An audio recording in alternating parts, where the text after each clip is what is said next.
like you. You're scared. And you should be. This is not your company anymore. Leave the cheek of CM Punk.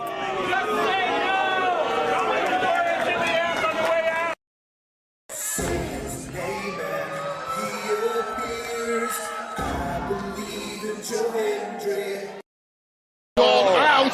Combo move. This is what they've been doing. Hey, McAfee. Everyone shut the up and sit down!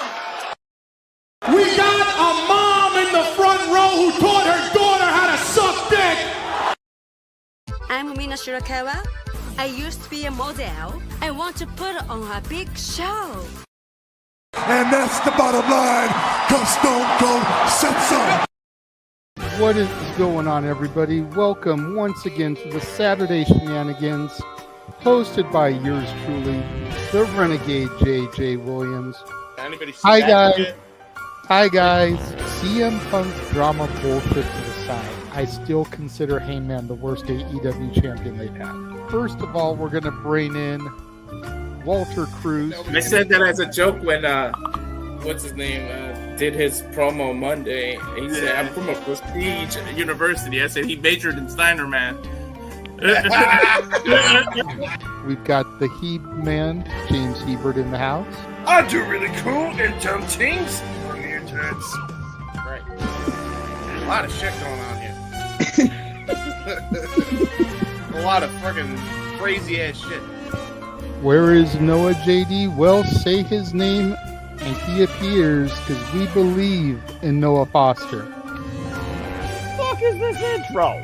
It is one of those things where as fans we do have these desires for what we want to see, but sometimes you can't always get what you want, and there are reasons you truly don't get what you want. I wouldn't even listen to this in Grand Theft Auto San Andreas. What the fuck is this shit? God, rapid whack.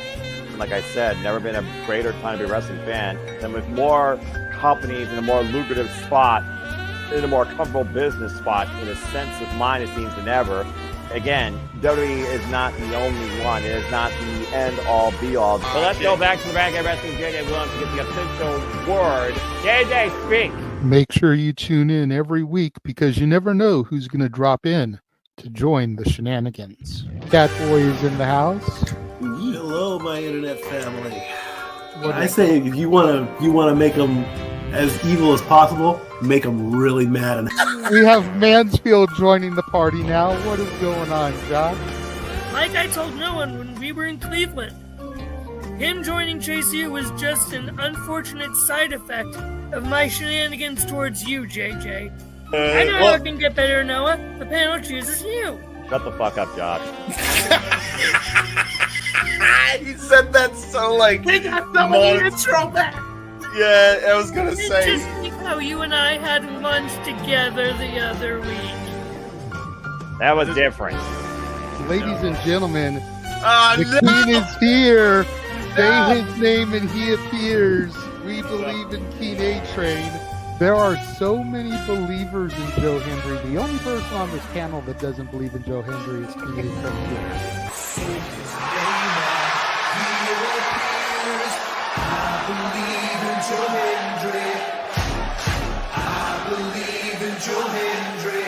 Tell the world why you do not believe in Joe Hendry.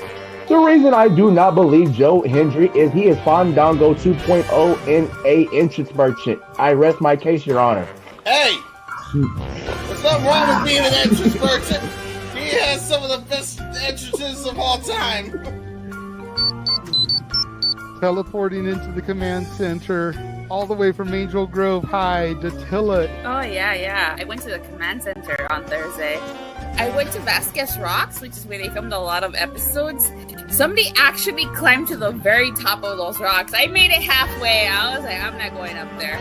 Definitely Toni Storm versus Mariah May. That's the one match I probably am looking forward to the most. I really like the story. I'm familiar with All About Eve, so if it plays out that way, I kind of know how this is gonna go. Say goodnight, Datilla. Good night. James, you did say his name. So he shall appear, ladies and gentlemen. first time on the Shenanigans, Definition is in the motherfucking house. Ah! All right, we're coming in hard with the botch. All right, fucking hell. It's good to be back. It's good to have an opportunity to talk to the crowd on a Saturday. If you want to have yourself stomach through it, you can go back and watch when the Main Event Mafia took over Impact. That's what James is talking about. So if everybody just joined us, we're talking about people sedating people, attempted murder, boys, and tips.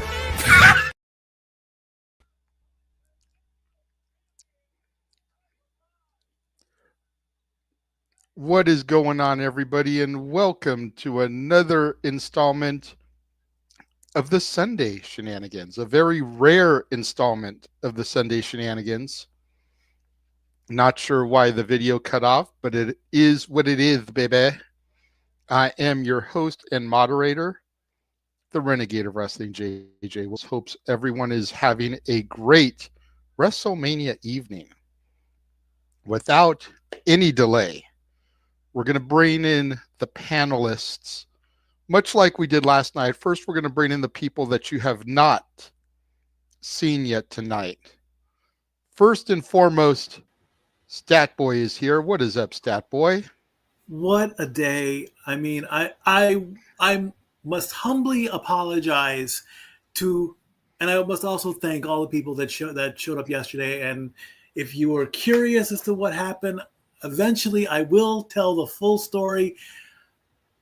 There were vehicular shenanigans with me tonight, but you know, it caused me to totally miss everything but the main event, which I did see all the way through. And thanks to a local hemp store in Gatlinburg, I know what happened with Randy Orton. And as happy as I should be, I'm not going to be braggadocious because I'm not that guy anymore. If tonight's WrestleMania took place 20 years ago, I would be through the roof going, I told you so, I told you so, Gino Rivera, I told you so.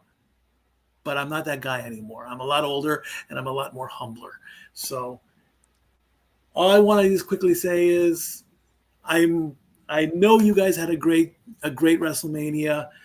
The ending for us here, Stat Girl Dory Lou and I did see it. She's made her points known. And eventually I will tell you what happened on April 27th for draft day coming up. It's next Sunday, actually. Next Sunday night is the draft, 8 p.m. So I will definitely do that. But I'm okay. I'm not lying in a ditch or anything like that. But wow, what a WrestleMania from what I've seen, and I'm very proud of the family. 3 clips off of the Geek Box. Good job, guys. With maybe 3 more to come. Oh, I'm sure there will be plenty more to come because with how you speak about how humble you are, I tend to think I'm a very humble individual, but I let my attitude show through at the end of that match because Walter and I have been talking for a long time about main roster crossing over with TNA, and we've always been told, oh, it's not going to happen. It's just NXT-TNA. It's just going to be NXT-TNA. So as far as I'm concerned, and I said this on the air, that was a big double middle finger. Wow. And I was more vulgar, but we're only, 9 minutes in. I don't want us to get shut down so soon, even though we are the Shenanigans, even though we are in prime time. Gotcha. But those words will come a little bit later, I'm sure, as we bring in our next panelist, who you have not seen yet, and you still technically cannot see, as they are an avatar, man. DJ is here from Rockin' Ropes. What is up, DJ, my guy? Oh, what the fuck? I am spiraling right now, JJ. Why, bro? Why? You missed my 10-minute crash out over the finish of the last Another match. one? Don't get me wrong. I thought this night of WrestleMania was more of a WrestleMania than last night. But the ending, just know I'll end it on I'll start off on a positive note. I believe I believe. I am a believer. I popped like a little bitch. And you were right, JJ. I was one of those detractors to say it would never happen. Mm-hmm. But it did only happen because Kevin Owens broke his neck. So I don't thank you, care what Kevin the Owens. reason is. I don't care because it adds more credence to my thought and to Walter's thought, and something we've been talking about for a minute now here, especially this last week or so. With the rumor of Evolution 2 coming July 6th at the Mohegan Sun Casino in Connecticut, if the announcement does happen, it is accurate as has been rumored, we could get Tessa Blanchard and Charlotte Flair, whether it's one-on-one or as a tandem, because tonight happened. I think it's going to be a tag team. I think because of the women's title match change, which is the only match I got wrong on all my predictions. I predicted every match on WrestleMania except for that one because I had faith in Liv Morgan. But since it's Lyra and Becky with the belts now, Tessa and Charlotte as a tag team sounds surely amazing for that tag team title picture. Mm-hmm. And like I said, now they kicked the door in now. That was the WrestleMania surprise because I had Rusev coming in to face Randy Orton because I'm like, screw it. I knew it wouldn't be Rusev. I knew it wouldn't be Aleister Black. You wouldn't want to bring them back and have them job to Orton in their grand return. Save them for Raw after Mania, save them for SmackDown after Mania. That way they can get a W and still get that big Mania pop. I think Hendry was the one surprise everyone just forgot they were expecting. Like 4 months ago, we were expecting it, but like we just forgot about it because everything with WrestleMania has just been so lackluster in terms of the build. I feel like something like this was just not in the realm because it's like, why would they go that hard if they haven't been going this hard for their own stuff? But like I said, I thought that whole segment and everything with it was perfect. That was the only thing I gave on WrestleMania 5 stars. Got Hannibal in the chat. We got Nick from the Spaces in the chat. Some of the Spaces people starting to cross over here. It's because they hate me. So shout out to Hannibal. While I agree to a certain extent that him losing in under 5 minutes isn't a great thing, it was more about the moment for him. You could genuinely tell on his face that he did not care. He didn't care. And now Ropes is in the chat also, bro. Look at this, man. You're bringing all the people over. Sexiest co-host in the world, I'll tell you what. I know. Unfortunately, we got Ropes and Hannibal in the chat, so we can't hear their voices. But let's bring in the rest of the panel. The simple man, Noah Foster. My guy. Speaking of sexy individuals. Oy, hey, what a weekend. Hi, DJ. I mean, what else do y'all want me to say? We literally been through this entire week of madness and we're still not delving. And thank everybody that tuned in. Thank you to DJ for joining us in the world of commentary again. I look forward to the next time we engage on such a forum. And what a weekend, right? Again, in this day and age of the business, in WWE particularly, it's not necessarily about the matches.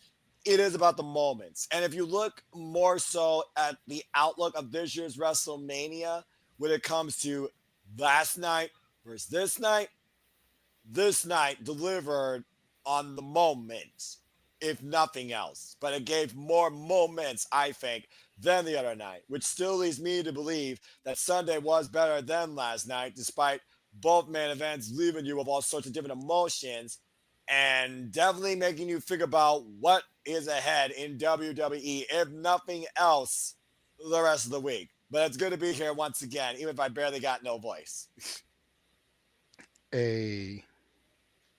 Aw, Becky's child. Okay, that's cute. I literally just came back from a tiny doing my little Ella, so that kind of touches me right there. That's cute. Yeah, even I have a soft spot once in the blue moon. Anyway, and also shout out to everybody else that is part of Rock and Roll Spaces at times, as well as Walter and JJ Spaces. It's good to see all of you too. So that being said, I believe I acknowledge the host to continue forward with this special edition of Sunday Shenanigans. Let's see how deep and how far and how nut and futz this gets, shall we? Yeah, absolutely. And to ropes, so Nick tries things is Hannibal. Nicholas is the Nick that's always popping in asking food questions. So they're both Nicks, but Nick tries things is Hannibal, their ropes. Last person we're going to bring in, at least for now, I did send the link to some other people that may or may not join, depending on if they're awake or choose they want to. You know, certain KING Keen has the link if he wants to come in. But let's go ahead and bring in Mr. Reliable Walter Cruz.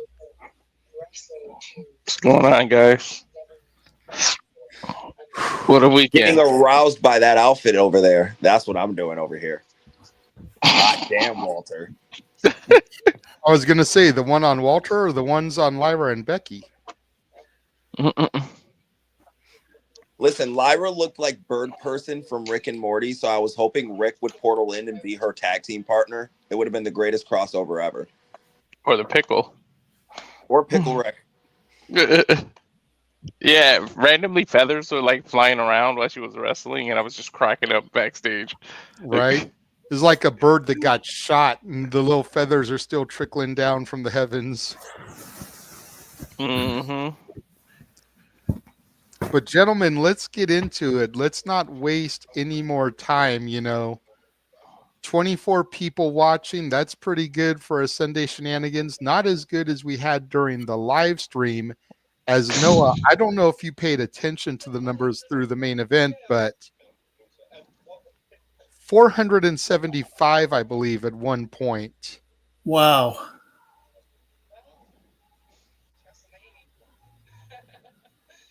Impressive. We're listening to you do your thing, good sir. Thank you, I guess. Cool. I didn't know there was that many people out there that actually, you know, acknowledges reactions like that. That's kind of awesome. I hope everyone enjoyed. Thanks. What else you want me to say? That's cool. I'm not used to acknowledging such. They're getting famous. Noah. They're getting what? What? Oh, that's what it is. You're getting famous. Just acknowledge that you're getting famous. Okay. Well, I mean, one word comes to mind, Noah. Think of the Miz, and you figure it out. I don't know if I want to be that, but if being famous, You don't know if you want to be awesome?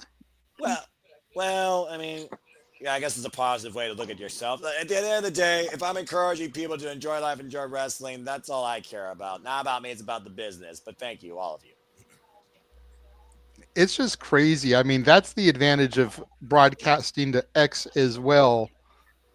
You know, we may have to actually contemplate doing it on there for the watch-alongs, but I don't know, man. Like, part of me wants to keep it exclusive to YouTube, and part of me kind of liked the fact that we had almost 500 people watching us. I mean, Well, I mean, if you want to throw out another attempt, I'll go ahead and say when we do the draft, I'll put it on my Twitter page. I don't care. You guys had like 180 people watching on X. Like, I would sit there and look at your guys' numbers while I was doing MySpace. Yeah. I'm nosy. I looked at my numbers, and at one point I had 420 of them on my X out of all the. I was like, dang, well, if we could just translate those 420 some odd people to subscribe, I'll be way over the threshold. Mm-hmm. You'll be going to New Orleans, and your asshole will be hurting because of the Hot Ones Challenge. Right? I don't understand people that endure such crazy punishment. Hey, I've been curious about Hot Ones ever since they came out. I'd be dumb enough to eat a death wing. Well, I know you are, Mikey. I know you are. if I get to 300, I have to. Me and my wife live on camera. That was the deal. But yeah, I mean, like I said, I'll gladly put the draft on my X page. See where it goes from there. Problem is you have to be verified, and only Walter out of all of us is verified. So, no. Well then,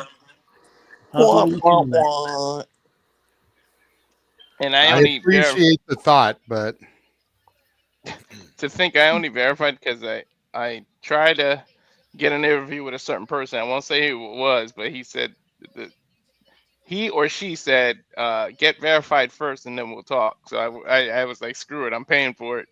So was we'll it see. Jose the assistant? No. Just asking, because that's a similar response I got from him once. So let's get into it again. Thank you to everybody that is joining us. We'll go ahead. We'll go through tonight.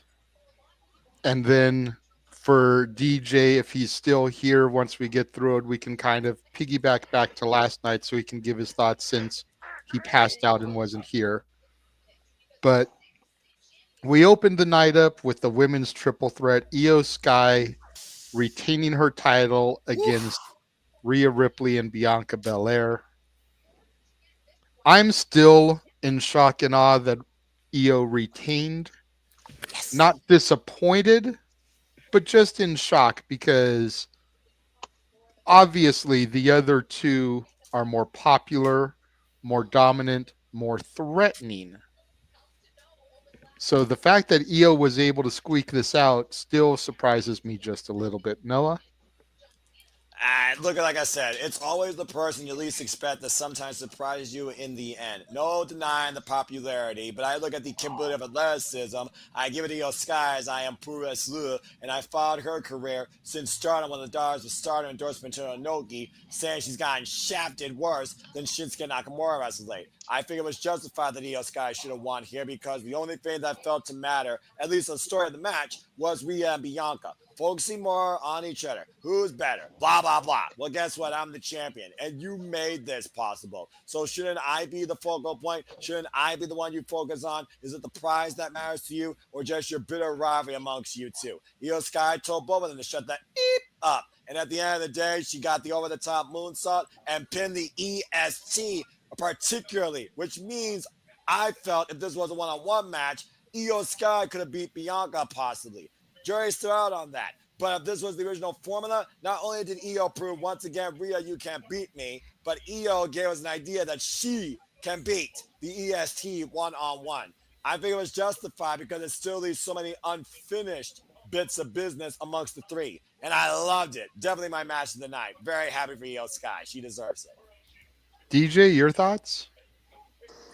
So I thought this was the better triple threat actual match between the two triple threats. Yeah. Because these girls definitely nailed everything. And I also was one of the few people who thought Io was retaining because two reasons. One, they made her seem too much like a third wheel to Rhea and Bianca. And there's more story. I think the point of the match was to get more story out of Bianca and Rhea to where you want more of it, but still have Io come out on top. Because you can still do more with Io as champion. She just got the belt. I think it's a little too early just to take her off of it, just to give it to either Bianca or Rhea, especially Rhea. So I had Io always winning, but I thought I agree with Noah. This is kind of my match of the night in terms of best match. But so I gave it like 4.5 stars on the DJ scale, which is, again, a really rough scale to get high praise on everyone. It's not like Dave where you just throw out 7 stars to anyone because they do flippity doodahs. No, I am picky as shit. So if I say something is 4.5 stars, it's one of the best matches I've ever watched, and you should go out your way and watch it again. Okay. Stat Boy? Great way to start it. I mean, I haven't seen the match, so I need to go back and absolutely watch everything. But I'm at this point of the night, I'm okay with spoilers and everything. I'm caught up with the results. I get it. So to start off WrestleMania with a title retention, that's a very good way as compared to night one. 3 title changes last night. Start off with a shocking moment or a moment that nobody really saw. So as far as the quick stat work on that one, that was now win number. Let me bring that up real quick. That was win number 8 for Io against Bianca, and win number 5 over Rhea. So, who knows where this is going to go now? I mean, I would love to see Io hit the centennial mark and be a 100-day champion. Pun intended. The sky's the limit for the Empress of the Skies. Or I know I messed that up. That's a botch. I admit it. I'm sorry, but hey, I mean, she got to be in the Goodyear blimp and the Genius of the Sky. There you go. She can just keep going higher and higher. And even when that day comes, when the decision, or if somebody gets lucky and takes the belt from her, it was a great run regardless. I mean, to retain your title at WrestleMania, that's a notch that nobody can take away. So good up to you, Io. Keep it going, and let's hit that 100 mark in about 50 days. Real quick, JJ, I just want to add one more thing. I think in terms of opening matches, both nights did a really good job in at least in at least setting the tone for the night. Jay and Gunther was a really, really good wrestling match, and I really liked it because it was a really good wrestling match. It gave me old school Mid-South vibes. It was like watching a Mid-South television championship match. So I really enjoyed that, and I think this match accomplished the same thing of really setting the tone of WrestleMania and starting it off with a bang. Clip it. DJ gave Jay credit. Yep. It was Jay. Oh, it was Jay. I said it. I've been on record even in my space. I said it was Jay Uso's best singles match since becoming a single. And if he could pull off more matches like that, I'll stop shitting on Jay Uso all the time. Okay. Walter? Okay, real quick before I start, the reason I jumped is because a few months ago I said you have Cena win and you put either the spinning title back and put the number 17, or you make the side plate say 17. They just showed his belt and the side plate says 17. I saw that. I'm Nostradamus with you. Throw Cody's side plates like, get this shit out of here. Yo, you and me are Nostradamus with these things, dude. We need to get hired. But anyways, in terms of the triple threat, I'm not humble like that boy, so I'll say I told you so. I knew that was gonna happen. See, just felt too much like the third wheel, and now I'll make a prediction. I keep saying it. The whole Japanese thing, nothing's done by accident. The Japanese connection. Rock had the New Japan. A certain somebody is close, I hope, to coming back. She keeps talking about how fans are stalking her. Can you please leave me alone when I'm on airports? I'm scared. Everything that Asuka's saying. Come back. You think the group is getting back together.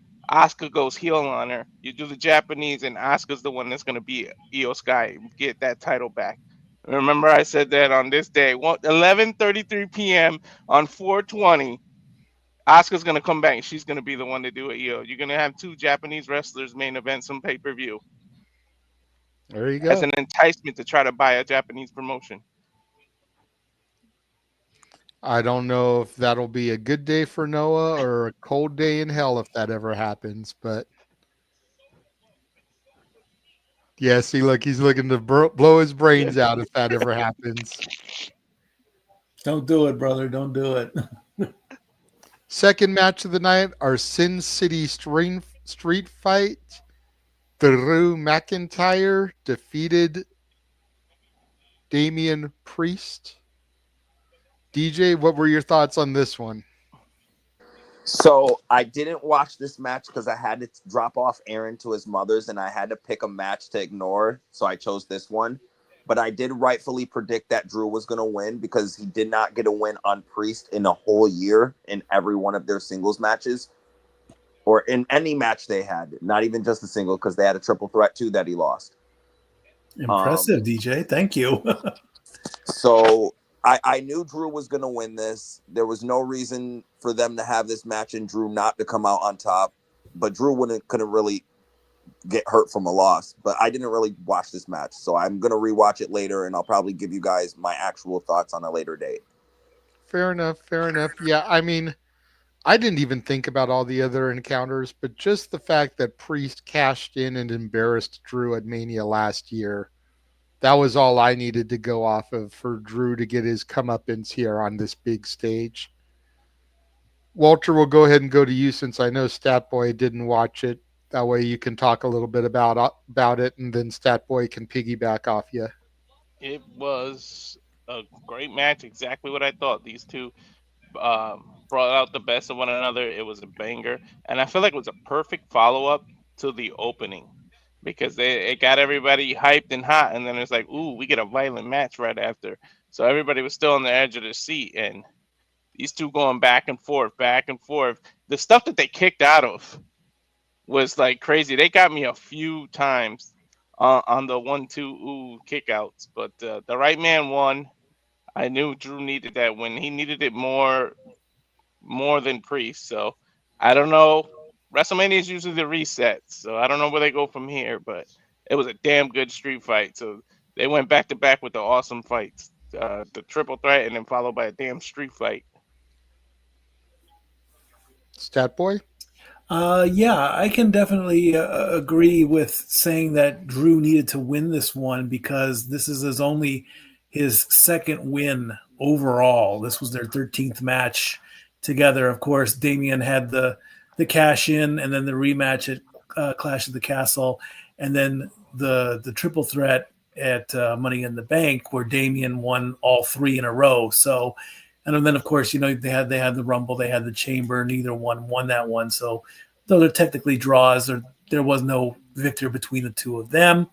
And then of course they had the tag team match last month where Damian won that one as well. So you can say that he's beaten him one-on-one twice, one being the street fight, one being just a regular good old match.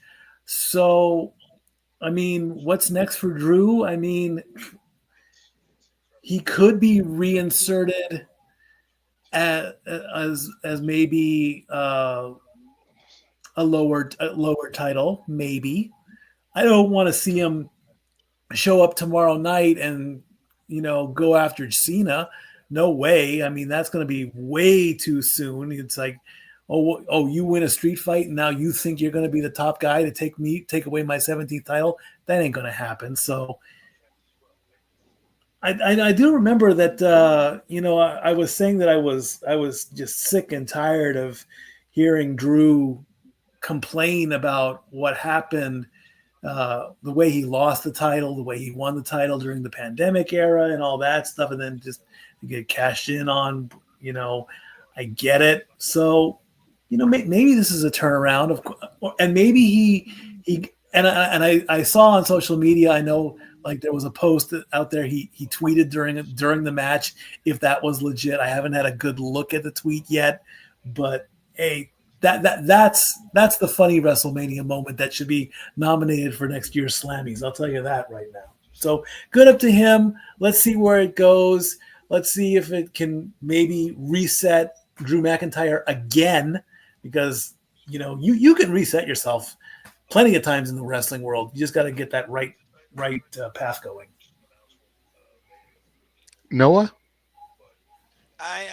Again, the story with the street fight, literally a year of pent-up frustration for Drew McIntyre. He was looking for his own vindication here tonight against Damian Priest, and he got it. And he literally hurt the man. The fact that this was also bought by Doom was a nice touch, as he literally was the Doom Slayer to Damian Priest for my fellow gamers out there.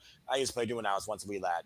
It's one of those things, though, also where I do think the animosity, the frustration, call back to the steel ring step spot was a nice touch. Neither of these men left this match unharmed when you think about how many bumps they took. I thought literally it was over after that table spot, that fall from grace, anything but. But overall, I think the right person won because I picked Drew McIntyre as well. And right now, we'll see what that means going forward for Drew. And as far as Damian Priest for the Punisher, he got punished. But yeah, this was a great way to fall off such a personally built match out of envy, jealousy, and possibly third wheel dynamics with two men that just wanted to beat the crap out of each other. You got a problem, sell in the ring. They did that. Cincinnati Street Fight, and Drew McIntyre won. Why Damian Priest might have a worse point talking than me right now.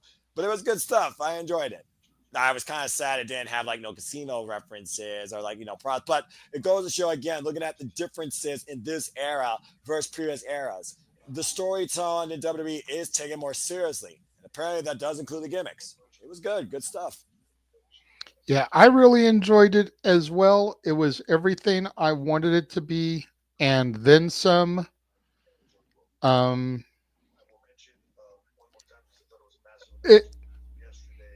don't want to say it was predictable because we talk about predictability on here all the time, and we always say that predictability isn't always a bad thing. And I definitely concur with that statement. But again, it's like, kind of figured he was going to get the dub here because he got embarrassed last year. So I'm happy for Drew. He needed a big moment. He re-signed whatever it was less than a year ago, and he hasn't really been given the spotlight you would think for someone who decided to re-sign a big contract. So he needed a big moment on a big stage, and he got it. Moving on to the third match, the Fatal 4-Way for the Intercontinental Championship. And I'm going to go to Walter first on this one because I know he is just as ecstatic as I am. I have the volume turned down here on the TV so that the microphones won't pick it up. But from what I'm seeing on social, when Dom was on the post show here a few minutes ago, the crowd outside was chanting, "You deserve it." Did we ever think a year ago, 2 years ago, when that little snot nose could barely execute a decent match kid turned heel on his dad, that deadbeat son of a gun, that we would be sitting here talking about how he deserves the Workhorse Championship? Walter? I thought it would happen eventually, but not that soon. Like I said it, he could have this great heel run, and then when Ray's ready to go, you do the whole pass the mask on thing, and he'll be the biggest baby face ever. But no, I didn't see it coming this early. But when he was part of this Fatal 4-Way, I immediately said Dom. You said Dom. I said Dom. It just felt like the stars aligned perfectly, and it was Dom's time. I just felt like ever since him and Finn were fighting, and he wanted a new member, and Finn wouldn't let him have a new member, I was like, so there's tension, and something's gonna happen where Dom gets it, and he absolutely did deserve it. We both called him Pin and Finn too. I called the wrong sequence. I thought it was gonna be like Braun spears him, gets the knockout, and he just throws Braun out. But they did it perfectly still. And for those that are saying, "Oh, he turned his back, he hit his friend," the rules are every man for himself. He didn't do anything wrong. All he did was, ironically, follow the rules, and he won. That period, point blank, end of story. Dom deserves it. He won, and he didn't turn his back on anybody. He just followed rules of a match. That's the advantage of a Fatal 4-Way match.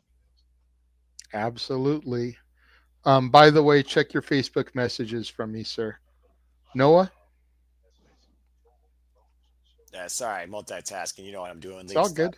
It's one of those things where I talk about the history of the Intercontinental Championship and how much I hold it near and dear. I talked about, of course, the lineacy of it, going back to Pat Patterson, some of the greatest Intercontinental Championship matches of all time at WrestleMania, men that have been made by this title to build it as a continued workhorse or as a workhorse to get to that next echelon, which is the World Championship picture. Out of that field, Braun Breaker, he's already a workhorse beyond means. The speed and strength of that guy is unbelievable. And again, I saw the best spear I ever saw ever after he killed Carlito. It's one of those things that was cool.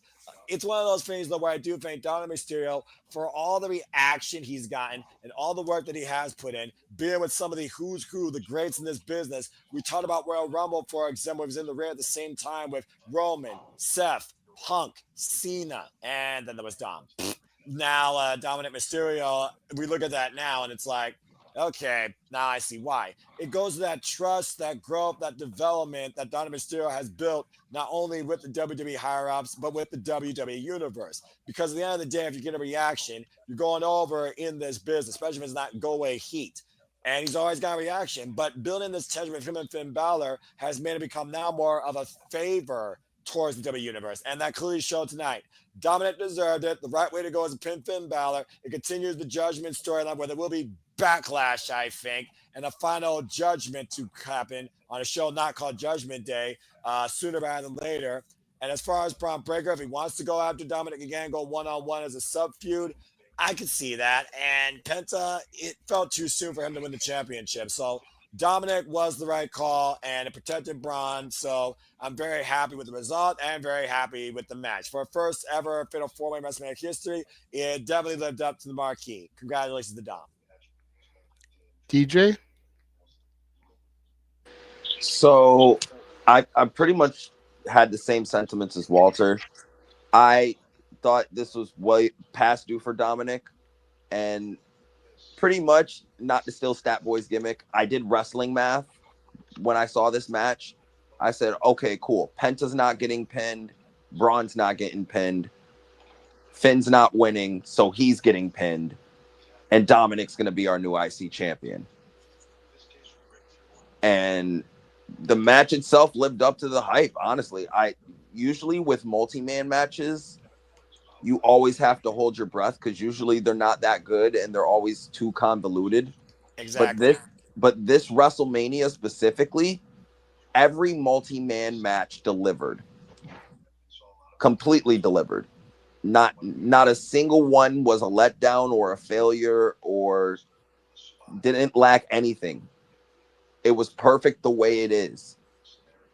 So it was kind of refreshing to see that WWE can put in the effort and pull off multiple multi-man matches, because this was pretty phenomenal. At least in terms of 4-ways. Yeah, that's my thoughts. I agree. And that's kind of the same way I came to the conclusion as well. You know, me and Walter joke about how much we're on the same frequency here these days. Like, Braun wasn't going to get pinned to made to look weak. I still have him as the early favorite to win the men's Money in the Bank and be the one to cash in and end Cena's reign. Because I think at the end of the day, Cena wants to put over somebody who has the ruthless aggression that he displayed when he debuted against Kurt Angle. And granted, Braun isn't in a debut situation like Cena was in that. But I think out of all the people on the roster, Braun is the one who most exemplifies ruthless aggression. So you don't want Braun taking a pin. And like you said, Penta's too brand new. You don't want him taking a pinfall. So it's either going to be Dom or Finn. And they're going to pin the other one. And I have been on Dom's side ever since he became North American champion. And that kid has impressed me with every match just before he got that accolade and since he won that accolade. And that was already almost 2 years ago when he was North American champion. Because it was prior to Trick's first run. So it's just a great moment for Dom. And I never thought I would be sitting here saying that for the kid, because none of us wanted him to succeed. We all thought he was garbage, especially after he turned heel. And for 63,000, whatever it was, to be cheering him in that moment, for the fans outside the arena while he's doing the post-show interview with McAfee and everybody to be chanting, "You deserve it." It's crazy. I also think that a lot of the fans that were at WrestleMania were a lot of like smart fans. They weren't like the casual, regular WWE fans. They were the smart of the smart. At least night 2 was. Because the way they turned on Cody, the way they were cheering Dominic, like, you know what I mean? They knew ahead of time what I knew. A lot of people did wrestling math last night when they saw this match and was like, yeah, and pretty much came up to the same conclusion, ergo why they wanted to cheer Dominic, why Dominic got over, because they knew that this was his moment and they were going to make it his moment. So I think in terms of this audience and in terms of receptions, we got to take it to a bit of a pinch of salt. Dominic might get some cheers tomorrow just because they saw the WrestleMania crowd get into it, but I don't think it's going to be a reoccurring thing. I don't think they're going to turn him fully babyface yet. But we'll see. And I think the only matches I got wrong tonight, you can correct me if I'm wrong, Noah, are the 2 women's matches. Or did the tag title match not even count because of Bayley being eliminated in the mystery opponent? That's how it didn't count because the last minute change. You did get the triple threat run because you picked the EST and you had Tom Latimer. So yeah, that was the only match you missed. And you missed on both. In fact, nobody on the team got a perfect score tonight. Well, if we're basing the tag match off of that, then I technically got a perfect score. Yeah. Yeah, you'll see the Galaxy along with the other 70 tomorrow on my social media. So we'll confirm that. But if that is the case, then great job, DJ. Welcome to the league. Cool. So, I mean, what more can be said about the match that came in the middle? You know, Randy Orton versus the mystery opponent. I fucking believe. That's what I can say. I believe in Joe Hendry. I believe in Joe Hendry. Don't non-copyright.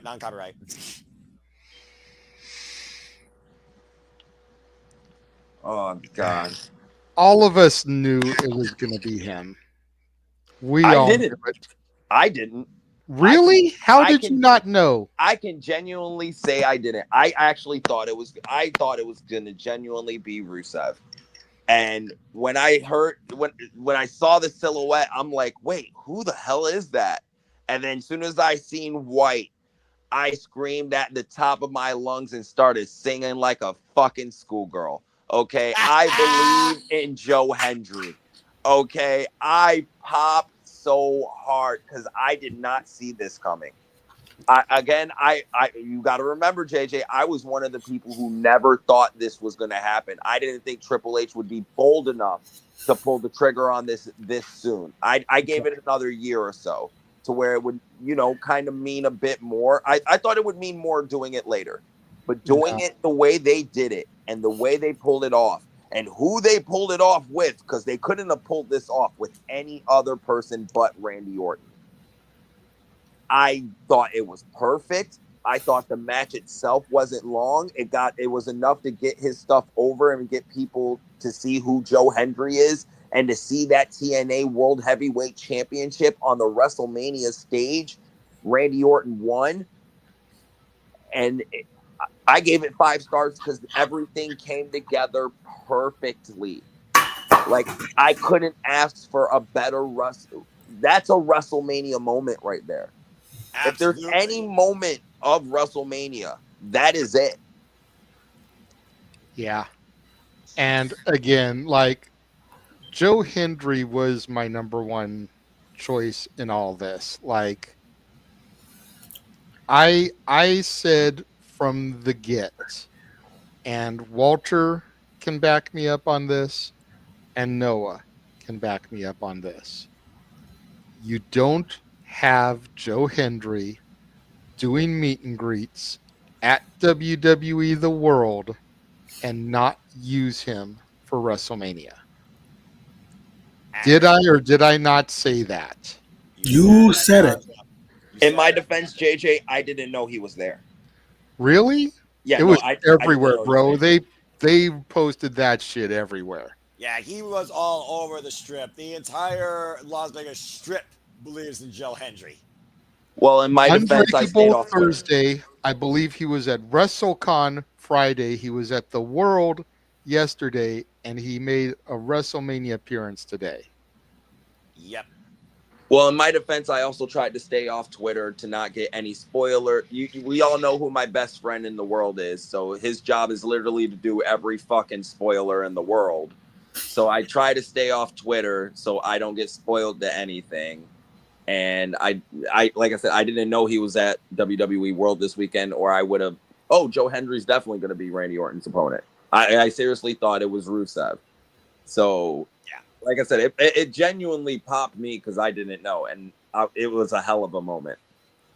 I spoke something in my voice box. Hendry, I called it. That was so freaking good.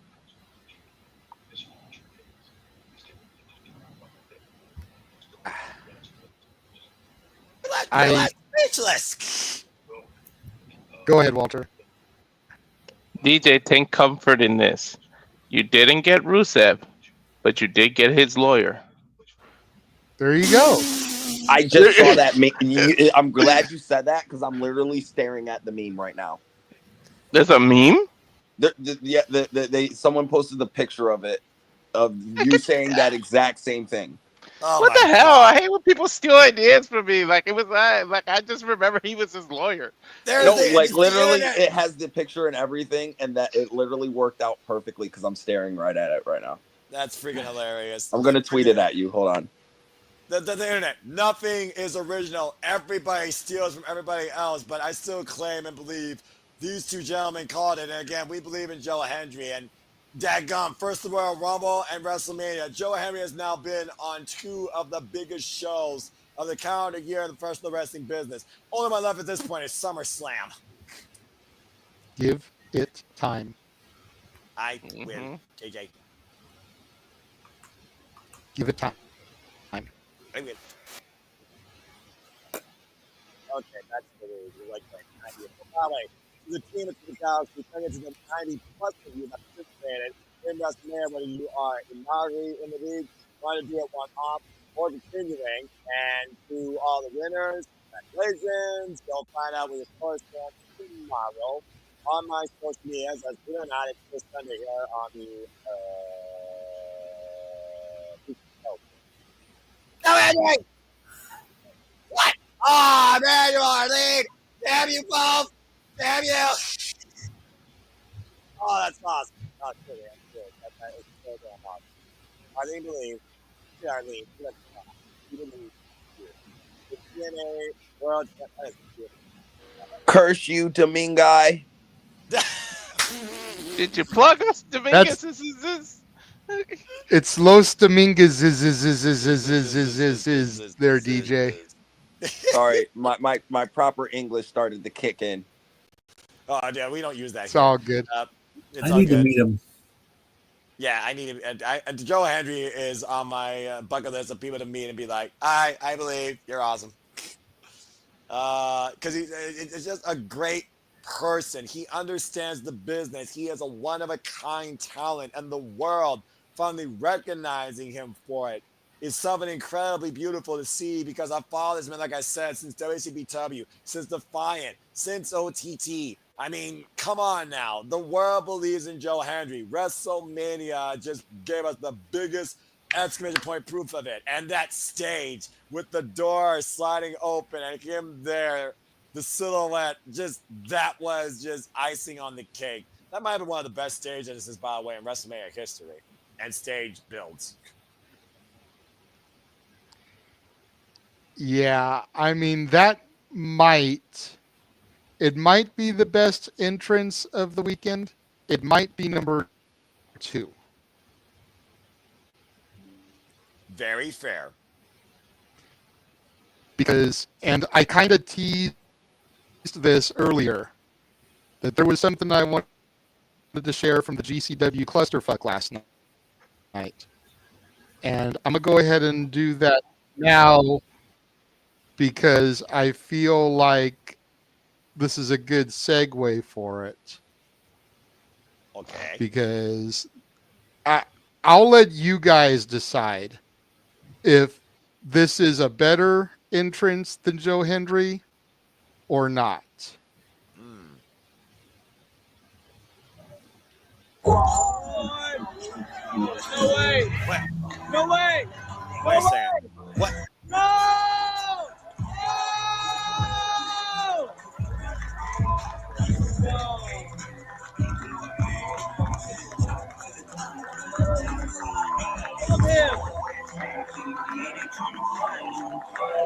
I love you, Bay! I love you, Chris Bay! Wait a minute, is that Megan Bay? Hey! I'm gonna mute Yeah, it's Megan Bain and Joey Janela. I care about one. He's introducing! No way! Oh my god! Oh, wow. Lee Jr. Entering the matchup! -1 makes his professional wrestling debut. Give the assist to Dashing Chris Bay. Final participant of the clusterfuck, Brody Lee Jr. Now we know Brody has all the heart in the world, but And Megan holding. Oh! And the shark connects with Megan Bain. Brody Lee Jr. Oh, over the top, Jr. No way. Joey, don't do it. Wait, Brody. Going after the leg on top. No. Oh, nice. Twisting away. Is Joey going to tap here? No way. Guys, Brody Jr. might do this. Stunner. And Joey over the top. Eliminated. Brody Lee Jr. has won the match. Wow. Clusterfuck, Brody Lee Jr. He did it. Listen, I don't know what's Hold better. on, DJ, hold on. I'm reveling in Noah's reaction here. Wow. Noah, you just watched a 13-year-old stun Joey Janela and eliminate him from the clusterfuck battle royal. I have words. Now can the Speechless. wow. That's incredible. Holy, Brody, be proud. And Brody keep this Lee- in mind when you comment about that transition. He trains in the new Heart Dungeon. So he's working with TJ Wilson and Natalia almost every week. You're never too young to start professional wrestling nowadays. Damn it. Brody Lee Jr. told the kid that won the tag title with Braun Strowman, "Hold my juice." That might be accurate, actually. Listen, You were going to say, DJ? Listen, you guys are just reveling on the fact that he's wrestling in the ring. I'm reveling in the fact that Joey Janela is not better than a 13-year-old. Okay. Look. I have heard some shit said about Joey Janela, and I don't know how much of it is true or not. Okay, because I've never met the man, and I only recently started watching GCW. But the fact that both Joey and Megan were willing to embarrass themselves like that, considering she is a contracted AEW star, the Megasis, one of the baddest bitches in any women's division right now. Accurate. And he is essentially the primary booker for this and was willing to sell and oversell, let's be clear, oversell like that for a 13-year-old, regardless of his family lineage. tells me everything I need to know about Joey Janela.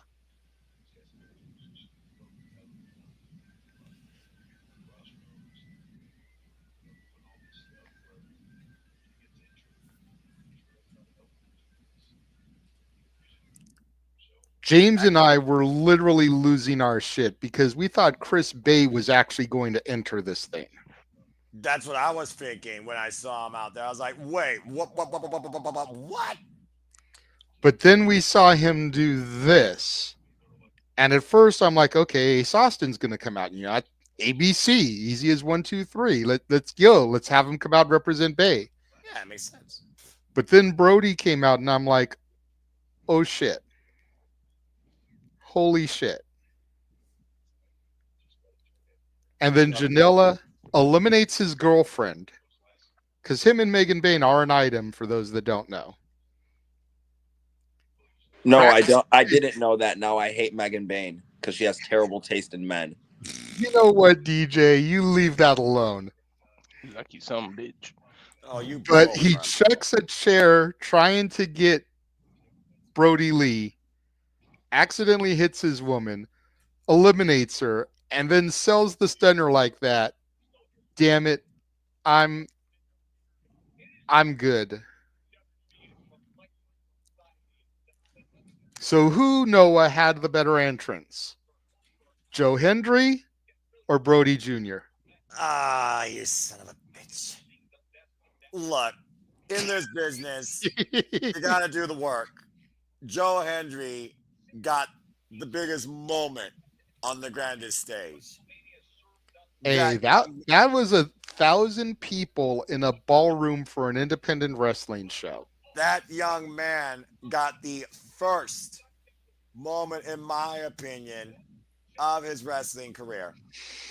I look at the value of the moment versus where the moment happens and with who.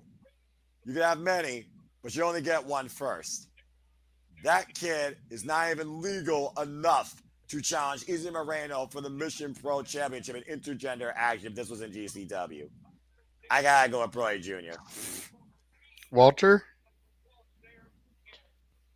Since I expected it was going to be Joe Henry and it was such a moment, I would never. You could have gave me 10,000 guesses. I wouldn't have said Brody Lee Jr. So I got to give it to him. And it's a moment he would never, ever, ever forget.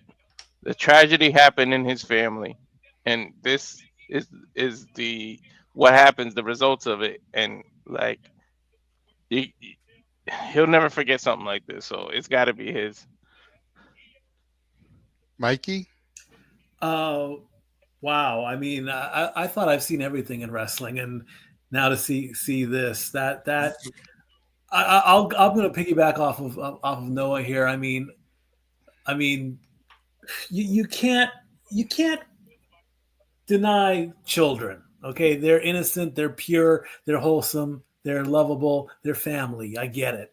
So that moment, I'm sorry, Joe Hendry, if you are watching this, you know, I still want to meet you, but that kid tops you at WrestleMania. I'm sorry. The young man is so important right now. I'm very happy you had your WrestleMania moment.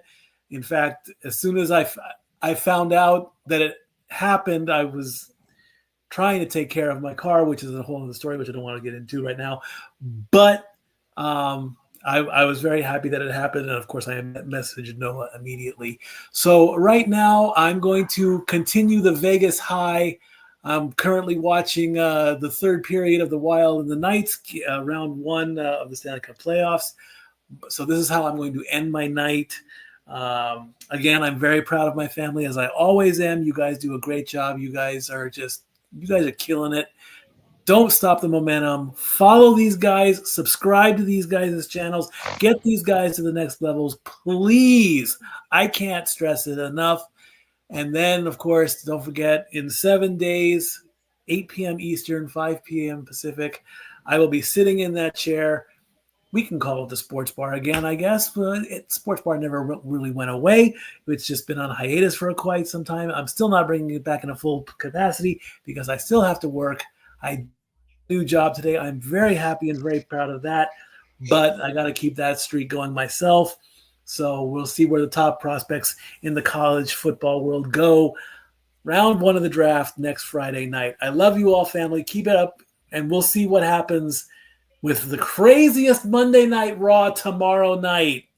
I can't wait to see what happens, and I can't wait to hear you guys' call. I love you all. Statboy out. And then there were 4. DJ, who do you think had a better entrance? I hate to be the oddball. I'm sorry. I'm not a complete fanboy for Brody Lee Jr. as much as I am for Joe Hendry. And for the fact that he was able to get this moment and pop, like I said, get me to get out my seat and pop like Jacob Fatu was coming back out to win the IC title. That was just a moment for me. I'm glad Brody Lee did get that moment, though, and he eliminated Joey Janela. So that's good. And Megan Bain, she deserves to be eliminated, too, for her trash taste in men. So Brody Lee's out here doing me a public service without him even knowing it. So thank you, Brody Lee Jr. Damn it, DJ. And fun fact, his dad is actually from where I live. He was born in Rochester, New York. So Brody Lee's family and all that, they're from here. So it kind of warms my heart in a specific hometown place. Wait a minute. You live in Rochester? Yeah. That's not even 2 hours. We got to hang out. Say no more. Because Walter's in Connecticut for another couple months. Yeah, me and my co-host John both live in Rochester. Ergo, rock and ropes. We got to all chill. All right. So after Joe Hendry and that amazing moment that was, we had what Noah calls the viral disease defeating the phenomenal one. Noah, I'll go ahead and let you start this off. AJ Styles, Logan Paul, thoughts? It's one of those things where I look at when AJ Styles first came in WWE and faced Chris Jericho at WrestleMania 32 and wanting to prove a point. While Logan Paul, I think, already has tried to prove a point since he's faced Roman Reigns and Cody Rhodes in Saudi Arabia. But it is what it is. They're still the most major status. I don't blame you, Datilla. Hi, Datilla. My fellow NOLA partner with TNA. And we both believe since day one. I think Logan Paul, again, he showed that he could keep up pace with AJ Styles. He could definitely play his game. He still showed, as always, he's still a self-obnoxious, narcissistic prick. But that's what you are when you're a social media absorbed bagoo. But that being said, he played his character perfectly well. Once again, it is what it is. And it does add more fuel to the whole Karrion Kross dynamic with AJ Styles. As again, we saw Karrion Kross trying to give AJ a choice, give in, do it for us, do what needs to be done. He didn't. It bit him in the ass, one lucky punch later, and Logan Paul putting out a couple of new moves with that pulverizer. Got him the win. So Logan Paul, big win at WrestleMania. First big singles win at WrestleMania, lest we forget. Because, of course, he won the extra triple threat, but he lost in singles action against Seth Rollins. I think they definitely have put a lot of stock into Logan Paul. And from bell to bell, it's justified. Everything else outside of that, people can say what they want. There's a reason why I keep it real and talk about what he actually is outside the ring. But he's got all the tools to be a top-tier superstar when it comes to being in WWE. So a good win for him where we wonder if AJ Styles' run is near done. Time will tell. But I think Logan Paul got what he deserved tonight. And I'm curious to see how he falls upon this moment, considering there's a new champion on Monday Night Raw. DJ? So I thought this was a really solid match. And I think WWE has done a really good job of putting guys with Logan Paul who can make him look good. Mm-hmm. And he works extremely well with the Ricochets, the Romans, the AJs of the world. This match to me was bittersweet because I knew the conclusion of this match would tell me AJ Styles' future. This is AJ Styles' last WrestleMania. he's going to AEW.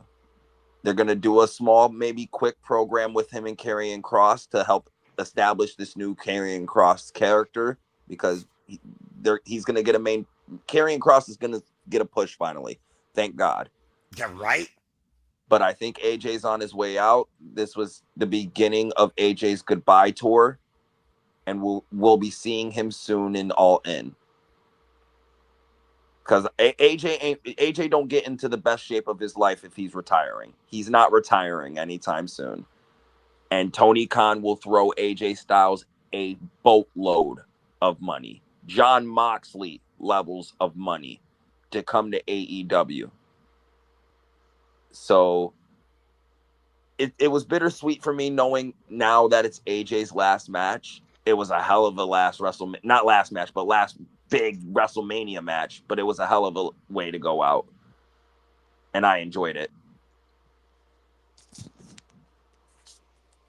Walter? Say what you want about the Paul brothers, but they just get it. Whatever it is, they get it. They got it. And they know how to bring that. Yeah. They from that streaming service era, so they know how to bring eyes that don't usually watch wrestling, bring it to, or boxing or whatever they're doing. They bring it to those eyes. I mean, freaking Tyson versus Jake crashed Netflix. They know what they're doing. So of course WWE is gonna push him and put stock in him. And I feel like AJ Styles was the perfect opponent here. I mean, Paul literally 3 matches into his career got to go against Roman for the title. Correct. That shows that they had all the trust in the world in him, and he showed it off, dude. People get annoyed at his personal stuff, but it's bell to bell that counts, like Noah said, and it was a great match. And I'm not as convinced as you, DJ, and as JJ of him just leaving and going to AEW or anything. He might still stay there. He always wanted to be in WWE. He finally got to do it.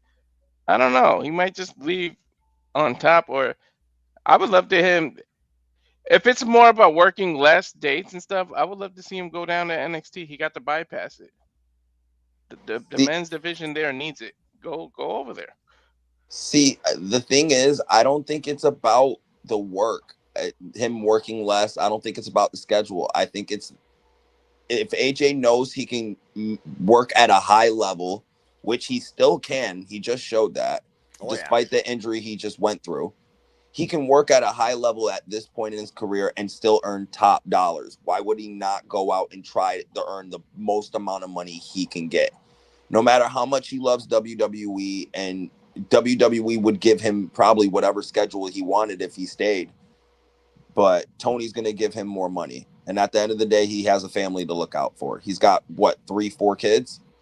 Something like that. I've lost count. That's a lot. That's a lot of fucking college you got to pay for. Okay. And you're and as long as he's still phenomenal, why not go out there and make your money?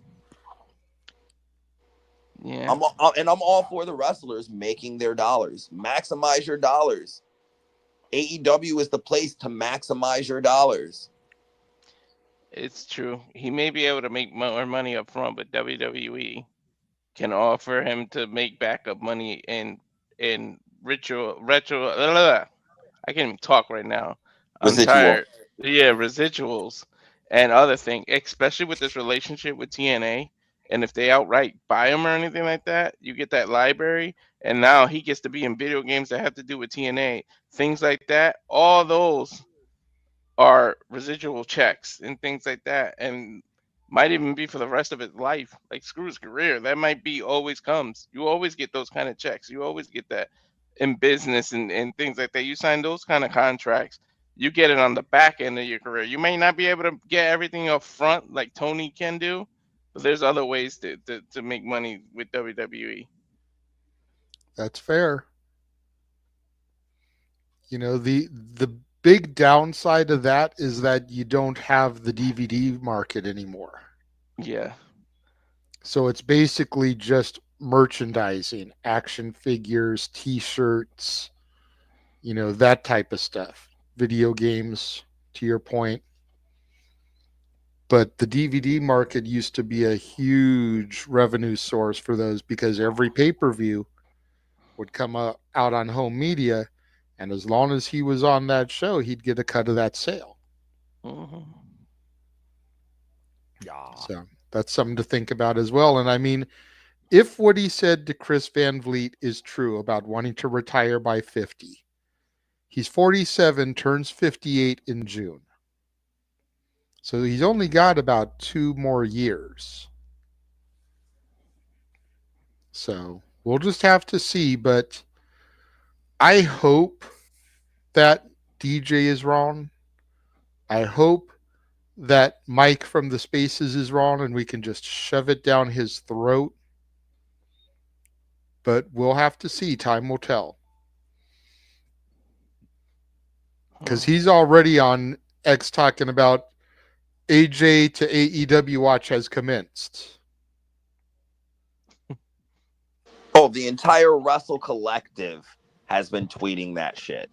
So trust me. Well, I know because they're all Tony Khan. Never mind. I'm not going to go down that road right now. Not today. I don't want WrestleMania.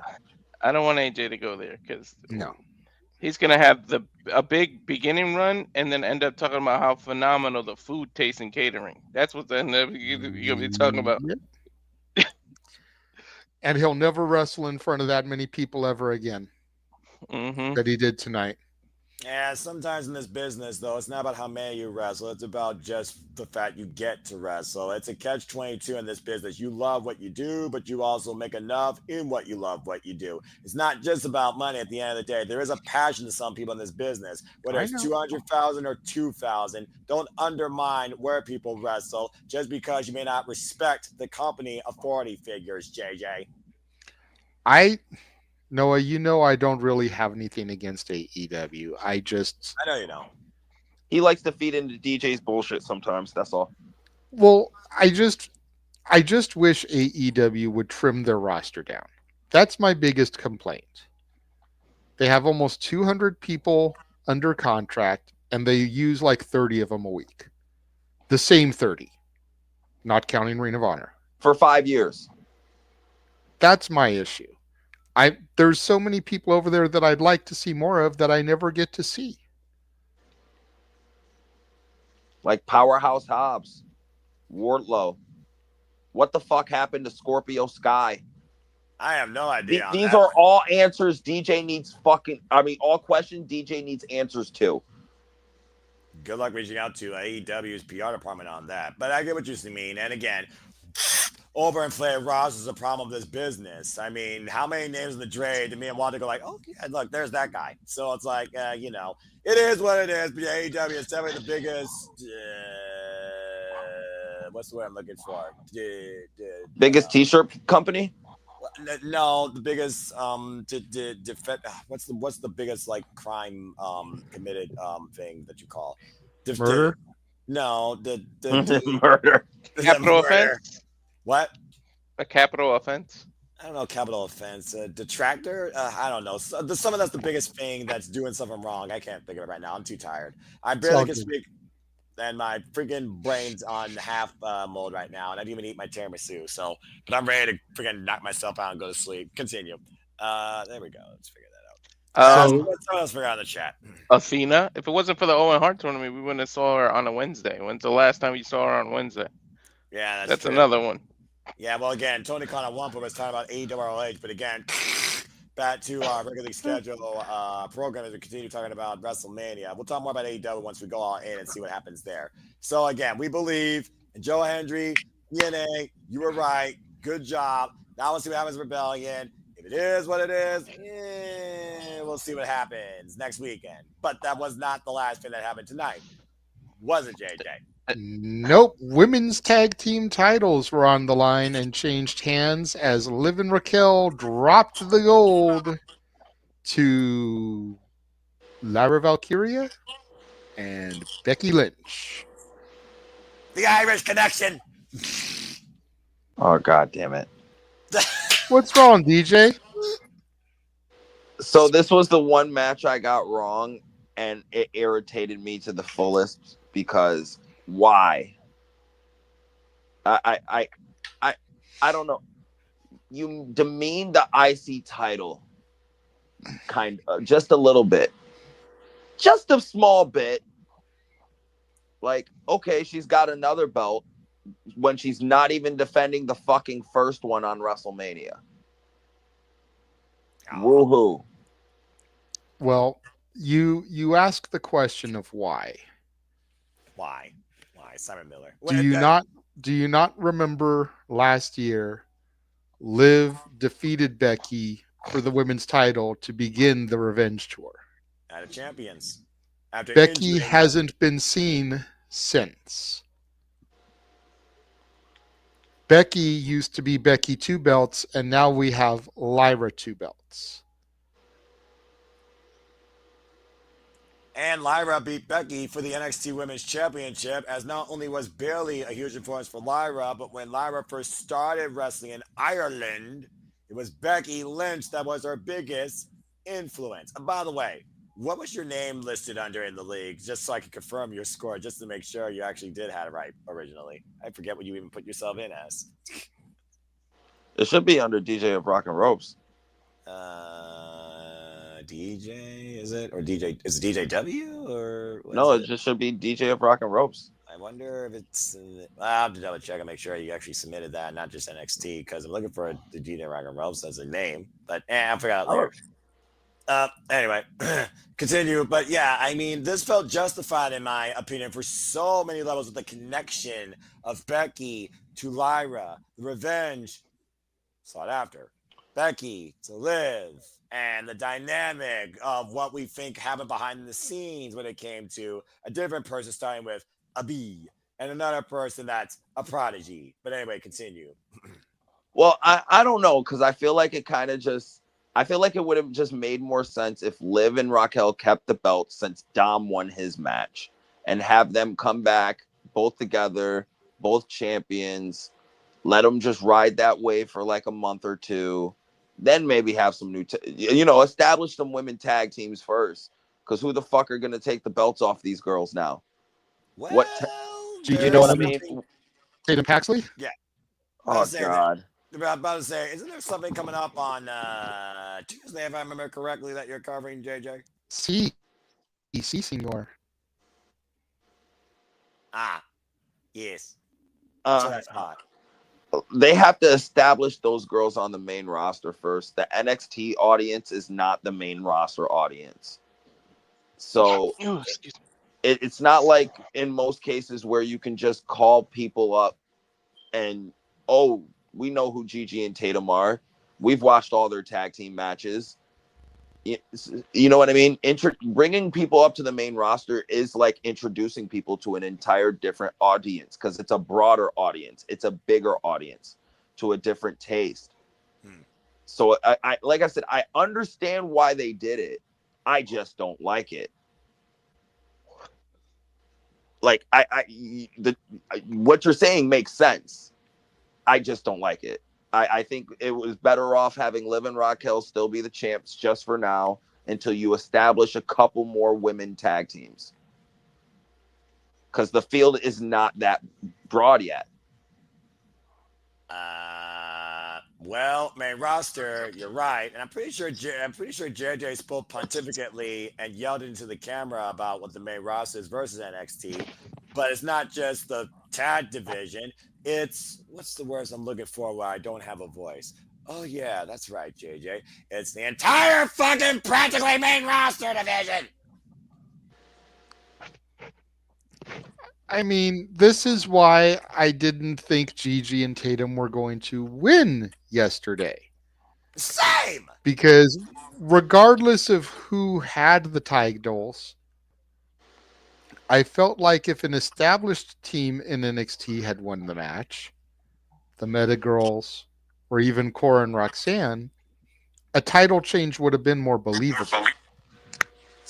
Especially if it gets out that Roxanne is who attacked Bayley, and then you have Cora and Roxanne win the titles. Yeah. That would have made sense from a long-term story. I don't think it makes sense for Lyra and Becky to lose the titles unless we find out that Becky is who attacked Bayley and Bayley shows up to cost them the titles. I don't like that though, because they just did that with Bianca and Jade. I agree know. about that. I agree I about know. that. I know, but I feel like we need someone who holds the titles that is actually willing to travel through all brands. And by all brands, I don't just mean Raw, NXT, and SmackDown, but I mean Impact as well. To your point, the Meta Girls, as we know, they will be involved in fatal four-way action, challenging for the TNA Knockouts tag team champions at Rebellion. And in hindsight, if I thought about that, I probably would have already been like, yeah, they're not winning. And I feel like that in itself is another reason probably why they didn't win that match. As will Gigi and Tatum. Which is weird because now you almost would think that they're either losing both or winning one. Or possibly winning both.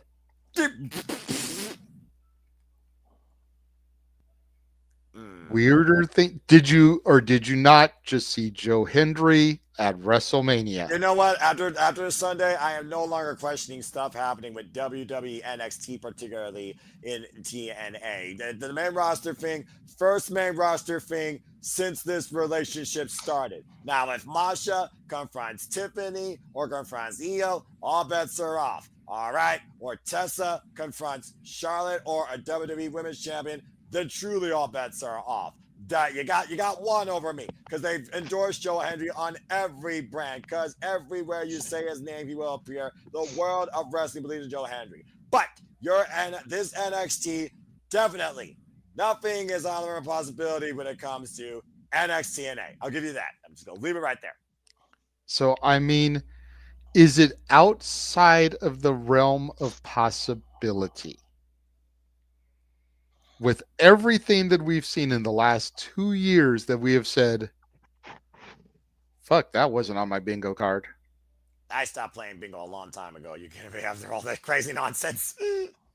That we could be looking at a unification of the WWE Women's Tag Team titles and the Knockouts Tag Team titles.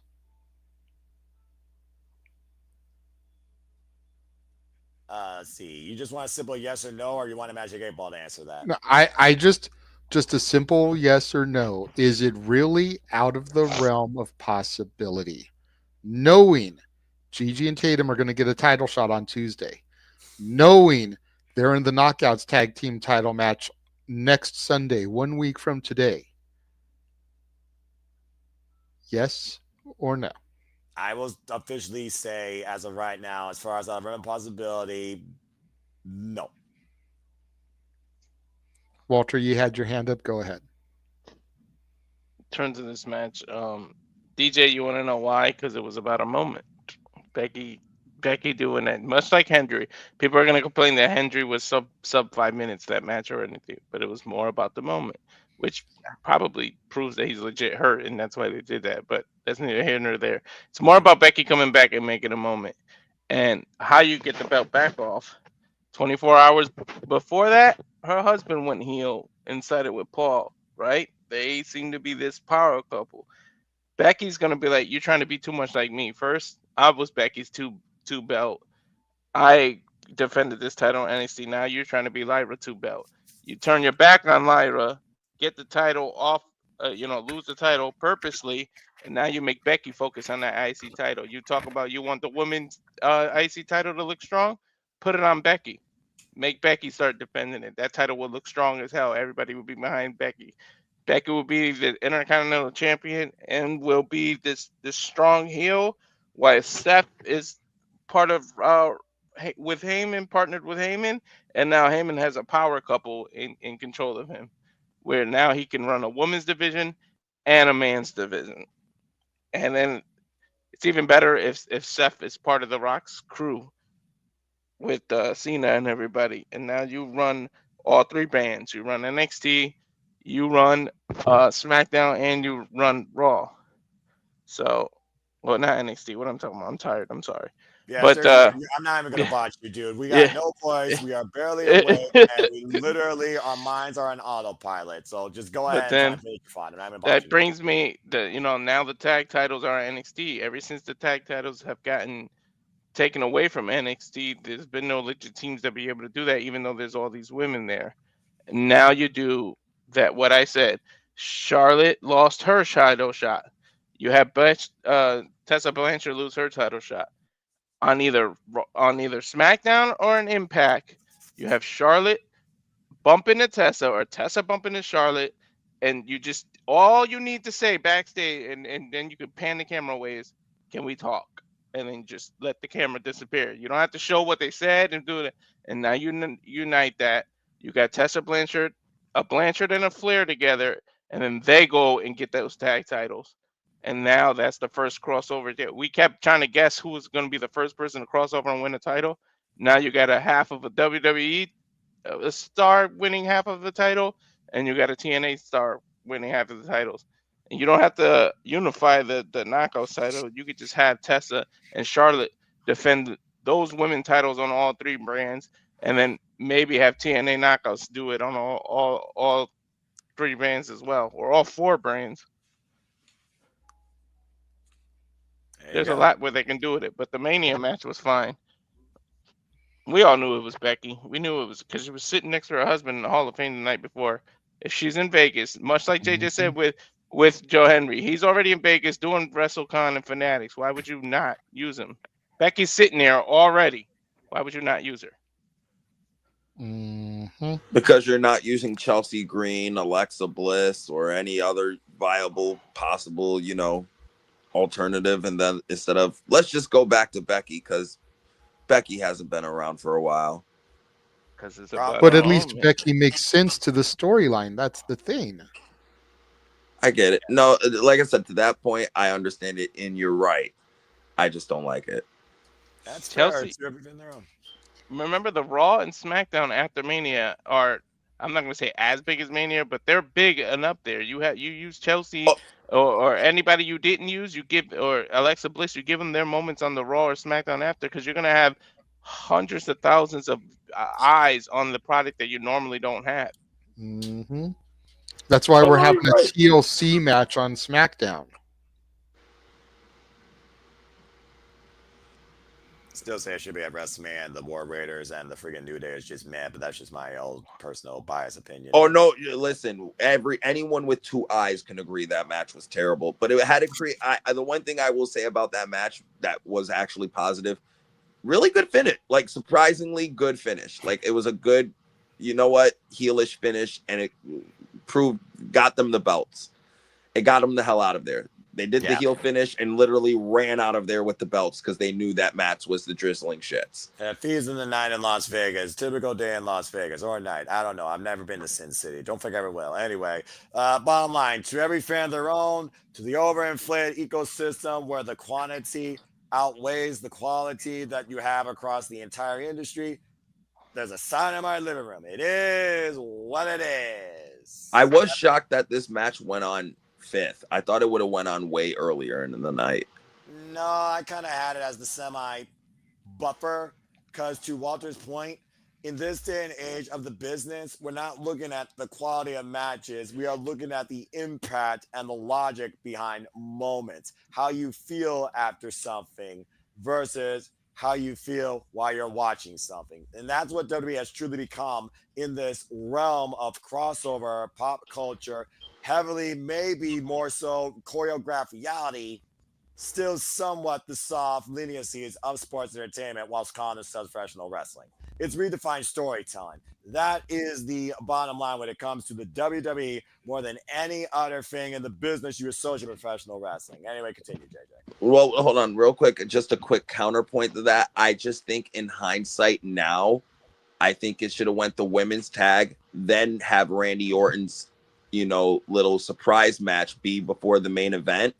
Because then I think the main event wouldn't have felt as bad because we would have been at a higher of highs. Like, oh snap, Joe Hendry just came in. He came in, wrestled Randy Orton. What's going to happen next in this main event? So I just think in hindsight, they could have just swapped those two around. That's fair. Maybe. You might never know. So, JJ, what else? Well, after that was the main event. You know, I realize now why everyone was wearing black, and by coincidence. Go ahead. Damn it! I'm actually wearing black too, so. As Emmanuel Dominguez got his wish and got to witness John Cena become a 17-time WWE champion. Yep. Wow. Unfortunately, he still has about 6 title reigns to go to actually break the record of Ric Flair, despite what they want to say on their little showcase tickers. But I digress. I'm about to say, yeah, you're not wrong. We all know that. Continue, brother. So I'm going to go to DJ first on this. Oh, God damn it. You want the crash out first. Okay. Let's go. I do. Let's get this shit fucking on the road. road. No. JJ, whatever you Ropes, I unleashed. hope you're here because this is the moment you've been fucking waiting for. No. Now, for the past, I don't know, 2.5, 3 months, we heard things of, Cody, I want your soul. Cody, do it for me. It's no longer about Mama Rose. I can give you everything. Then we have John Cena turn not only on Cody Rhodes, apparently, because of this still hasn't been proven. This is apparently selling his soul to The Rock and Travis Scott. Now, after said event, we hear nothing from those two. We don't see them. We don't hear from them. We don't even get a fucking postcard from Hawaii to let us know that the Moana reshoots are going well. Nothing.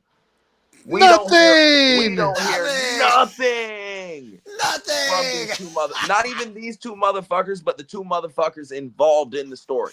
Now, I took that out of context for most of the storytelling from what it happened at Elimination Chamber. I've ignored the fact that The Rock and Travis Scott existed, and I said this story somewhat makes sense. Cena breaking up with the fans. He's not turning heel on Cody. He's turning heel on the fans, and Cody is just a product of that. He's the ultimate people pleaser. So it was Cena versus the fans. That story made sense, and that was the story they were telling. I was kind of getting behind it. Yes, it was kind of lackluster. You know, they were stalling, milking, because I feel like they didn't know what The Rock was doing and what his involvement was going to be. So we get here to Mania. Again, Cody lays out Cena twice. Cena does nothing to Cody. Cody verbally eviscerates Cena almost every time on the mic, even though Cena gets his little jab or two in. Then you get to this fucking match.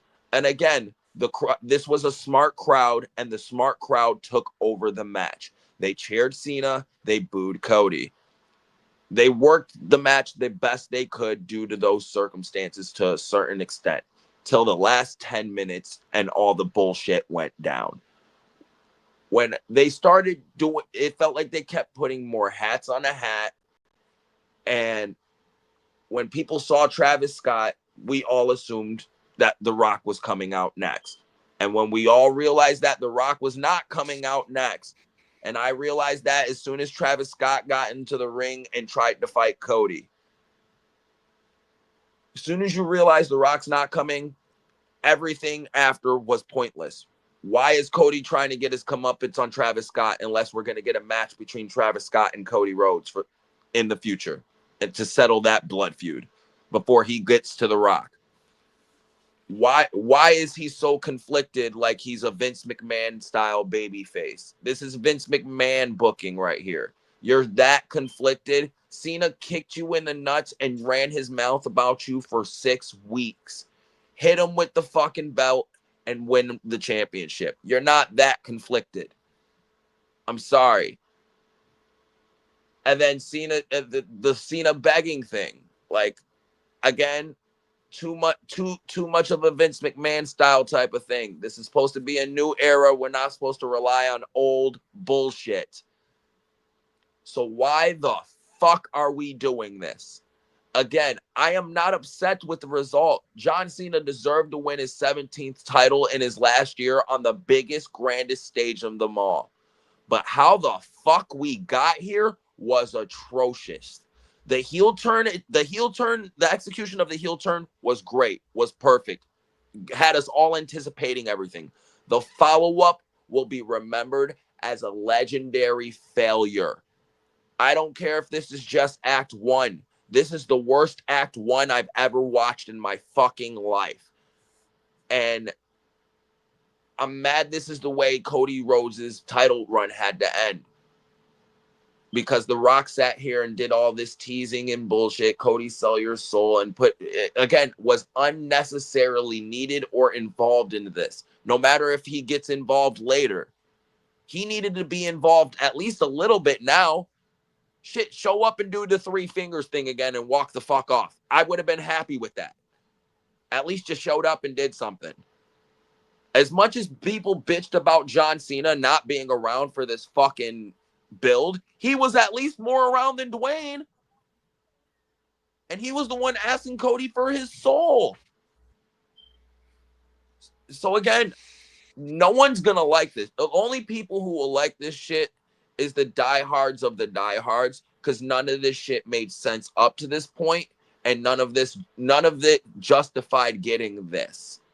I'm happy Cena got his title win. The result is they got to the right place somehow, but Cena got his title win. Everybody's happy about that, but I'm not gonna be one of the people to forget how the fuck we got here.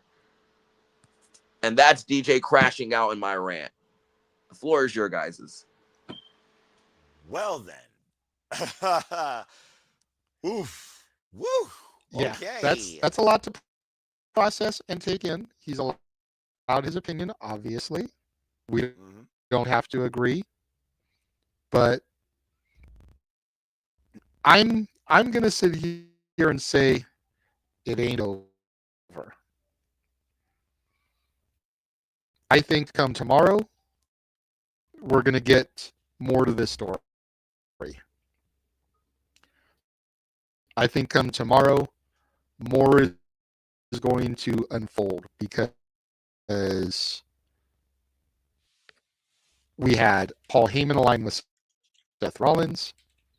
You had Jey Uso win the championship. There's all kinds of theories and speculation going on regarding those things. Do you remember on Simply Predicting, I laid out this whole storyline that had been rumored online about how Rock said he was 20 steps ahead and we need to enjoy the ride we're being taken on. And then Jay entered at number 20. Won the title yesterday. To Walter's point earlier, Seth on the go home didn't hold the microphone the way he usually does. He held it the way The Rock would, doing the whole if you smell. Heyman has been aligned with the Samoan SWAT team. He's been aligned with Brock Lesnar, Roman Reigns. He's been aligned with all of these people, and he's never really been aligned with The Rock. I already threw that up. Whoever's taking over as producer guy, Okay. I already put those up. Okay, just making sure. I was turning Yeah. to myself. All good. No, Thank it's you, all Jeff. good. It's all good. Just want to make sure. I think we're going to get more to this story come tomorrow. You know, Raw after Mania has been very lackluster the last couple years. And I think they didn't pull the trigger on some things tonight because they want to have that ooh-ah factor tomorrow to really kind of make the Raw after Mania a spectacle again.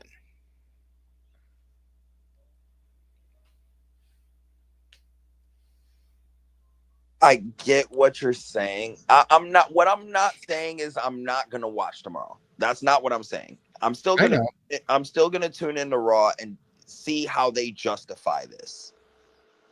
I'm just saying everything that led up to what was supposed to be at least somewhat of a not a complete climax, but somewhat of a climax to this act. If this is Act 1, because that's what everyone's been telling me since I began the crash out over this. It still doesn't justify everything we got up to this point yet. If they can find a way to justify this, there's few ways they can justify this. One, The Rock gets on a fucking plane to go wherever the hell the Raw is tomorrow and show up first thing or last thing. He should be the first thing or last thing we see tomorrow night. 2, give us a genuine explanation on why the fuck Travis Scott is involved in any of this. Is it going to lead to a match? Is he going to start managing or something? Does he just have a pass from Triple H to come down and try to punch people in the fucking face? I need an explanation on why he's there, other than the fact that he's Travis Scott and he gets to do whatever the hell he wants. Give me some context. Give me a reason. Instead of just throwing these parts at me and telling me to accept it and figure it out for myself. That is not my job. My job is to be enjoyed by the story that you guys are trying to tell me, not look within the details of the details of the details. I need to see what you trying. I should be able to explain what they're showing to me. And everything that has gone on since Elimination Chamber involving The Rock, Travis Scott, and their involvement in John Cena's heel turn has ruined the story. Because it like I said, the basis of the story, from what I've been told, it's John Cena breaking up with the fans. John Cena turning on everything that he loved. And again, Cody is the face of the fans. He's the new John Cena. He's the guy. He's what the people represent. That's what's supposed to be the story. How does The Rock and Travis Scott taking Cody's soul have anything to do with that? And again, that is my issue up to this point. And a lot of people's issues was like, well, John Cena has to be there more for this build. He's been there a lot more than The Rock.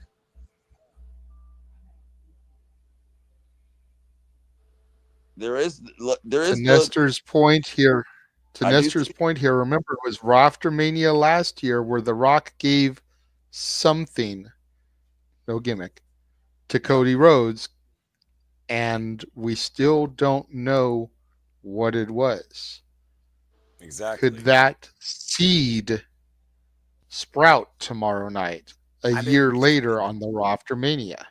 I was saying that ad nauseam when it came to the first time The Rock came back to confront Cody in an 18-minute promo about how, in conclusion, he wanted to give his soul. And last year, Wrestlemania, he started in the beginning. To GJ's point about beginning or end, I think this year, at a complete different turn of the WWE landscape, we don't even know if Cody's going to be there tomorrow. I think you do save John Cena's bit for the ending, because we know regardless, after WrestleMania, there will be backlash, and we also know who's on the front of that poster. So again, I think we really need to just let this thing play it out. Me and Walter were talking about this in the green room prior to you showing up, and then of course you showed up and we talked about ad nauseum. And again, this WrestleMania, it was about moments. WWE is more about moments than anything else. They are about making you feel, whether you're confused, happy, sad, angry, indifferent, whatever. You're still feeling, you're still engaging, you're still wondering, you're still ranting, and either way, you're still going to tune in to find out what happens one way or another, because you can't stop thinking. At the end of the day, that's all WWE wants from you. So we're just going to have to wait and see what happens literally less than 24 hours from now with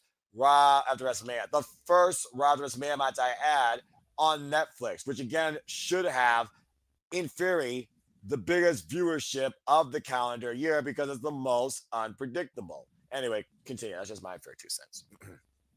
Go ahead, DJ. No. I get where you guys are coming from, and I'm willing. Like I said, I'm not completely crashing out over it.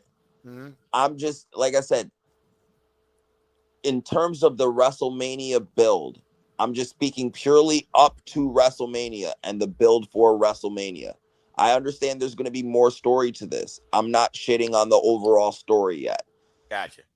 But the WrestleMania build itself and everything that led up to this point, I feel it wasn't worth all that. The Rock's interference and it jumbled up too many details of the story if it wasn't going to tie into WrestleMania. I understand he's quote unquote long gaming, but long gaming is I'm going to try to give you guys enough teasers until I can be fully around. And he's done this too many times for me to not sit here and be upset about this. Again, I've had to sit here and take his and Travis Scott's involvement in this story out of it in order to try to get the enjoyment and to make sense of, Cody versus Cena and the build to Mania. Again, I've been one of the people sitting here since Elimination Chamber saying, let it build. Let's see how it plays out at Mania. Let's see if they can justify all this. And we get here, and that's what we get. Again, Travis Scott's involvement, I don't think was needed if The Rock's not there, because his involvement was only brought upon because The Rock being there. So again, just Travis. I'm sorry? I said, or was it? Yes. That's something that everybody thinks, but to the thing that I pointed out to Noah, and I don't know if you saw this going around on socials, DJ, but prior to January 7th and The Rock on NXT saying he's 20 steps ahead and then Jey Uso entering at number 20 was January 6th, the Raw on Netflix, when Jey Uso made his way to the ring with his good buddy, Travis Scott. Could Travis Scott not really be connected to The Rock, but connected to the new world heavyweight champion who could be aligning himself with The Rock? I don't know. It kind of puts a little hole in your logic, because if The Rock was the one who knew it in advance and called it out, maybe he's the one who set Travis Scott there with Jey to do some scouting, to try to get some family, to see where the family lies in terms of loyalty towards the real leader of the bloodline, the High Chief Samu, or what is? Yeah, I think it's Sayoli. Whatever. Sayoli. There we go. I'm sorry. Gosh, I'm tired. It's almost 1 o'clock in the morning here. But so it's like, I don't know. I feel like Travis Scott himself wasn't enough as an integral part of the story, because Travis Scott wasn't the person out for Cody's soul. He was just the person who potatoed him. So like I said, I wanted more from this, because again, this is the WrestleMania main event. This is night one's main event was definitely a lot more of an emotional roller coaster than night two, and it delivered more. Both night heels won, both night the bad guys won, but one was way better and executed better than the other. Like, no one saw the Heyman turn coming. They assumed Paul was going to turn on either Roman or Punk. No one assumed it was going to be both. So, well, everyone's not an Nostradamus like you two. I'm just saying, you're sitting here saying no one, bro, and we all called that shit. Yeah, we all said that. I know you were doing. doing. I'm not trying to downplay you, and I know you weren't watching our coverage because you were doing your own watch along with Rock and Ropes. But go back to that match where our coverage is, And I literally sat here and I'm like, pay attention to Paul Heyman throughout this entire match. He is the key. Oh no, Watch that part. Heyman. I knew Heyman was going to play a key part, but the way I thought it was going to go is Punk was going to take out Roman, then it was going to be Seth and Punk one-on-one, and then Heyman would turn on Punk, and then leave the Roman thing in the air. I thought it was going to be more of a final chapter for Seth and Punk, but the way they pulled it off was better than what I wanted it to be. Yeah, because now I wanted another three-way. I'm going to call it right now. Whenever Heyman gets the mic, whether it's tomorrow, since Rollins is a Monday night guy, or Friday, part of what Heyman is going to say, as far as his reason, is that he was put in the middle by two people that he loved. And he didn't like the position that both of them put him in. So this was his revenge. When you play with the devil, you're bound to get burned. He's going to use Seth's words. He's going to say, you guys forced me. Seth gave me a choice. That's the key thing. He made a choice. But yeah, like I said, I'm willing to give this story a chance to see how it plays out. I just don't, like I said, I'm just firmly on the standpoint that The Rock fucked the WrestleMania build hard. Like that I will hard. agree with. And that's my main issue with this match and everything with it. The Rock messed up everything. The Rock and Travis. I'm putting blame on Travis Scott too, because he's not needed there. You have the WrestleMania theme. Be happy with that and stay the fuck out the ring. I agree. We don't need any more potatoes from you. And I didn't think the final comeuppance for Cody to get his big payback for everything that happened to him at Elimination Chamber is hitting Travis Scott with one of the worst crossroads I've ever seen in my life. It's kind of like McMahon getting hit with one of the worst stunners. You know, you give it to someone who's not fully trained to take it, you get it where you can get it. Yep.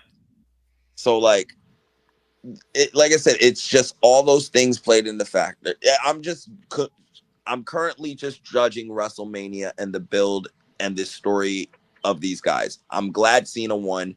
It was the right conclusion. And like I said, I just feel like we should have got there a different way.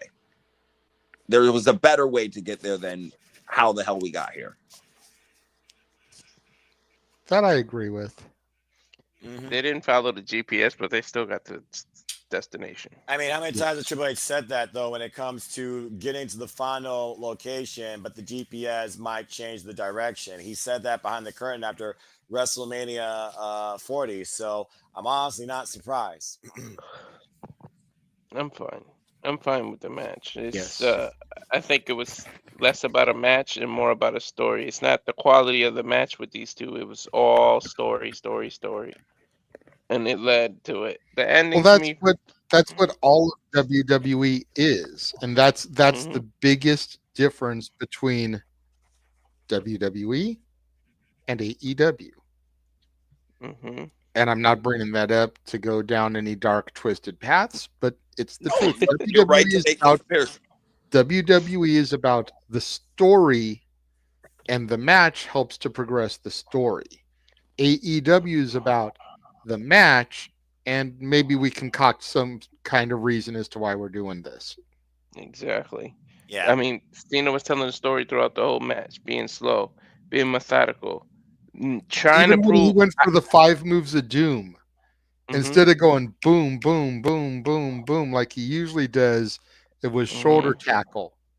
Yeah. In about a minute. He went minimal. Here's the thing. He went minimal. John Cena literally said, F you to everything you made me become. I'm going to use that against you my own way. If I am truly WWE, then I will take WWE with me because y'all don't deserve it. That's what this is about at the end of the day. And Cody was trying to prevent it. And not Yeah. only was Cody trying to be what WWE basically was, it bit him in the ass to the point John Cena didn't just beat Cody. John Cena beat the entire WWE universe. Yep. And then Cena was doing stuff purposely showing that he can wrestle. And he was up there doing double axe handles, stuff that Macho Man used to do, who's everybody thinks is a great wrestler. Bret Hart used to do stuff like that. He was doing wrestling moves to as a FU to the crowd.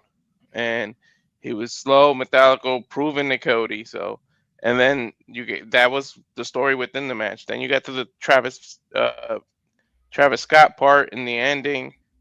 Yes, it felt a little flat, but Cena won the title, and now we have to do the follow up. Maybe this is one of the. If you go back to the retro that JJ and I did, maybe this is one of the sequels that are better than the original. The original just happened tonight. Now I'm let's watch glad the you sequel. said that though, Walter. I'm glad you at least admitted that the finish at least came off a little flat. Because I agree with that last sentiment that the finish was definitely flat as shit, but it was the right result.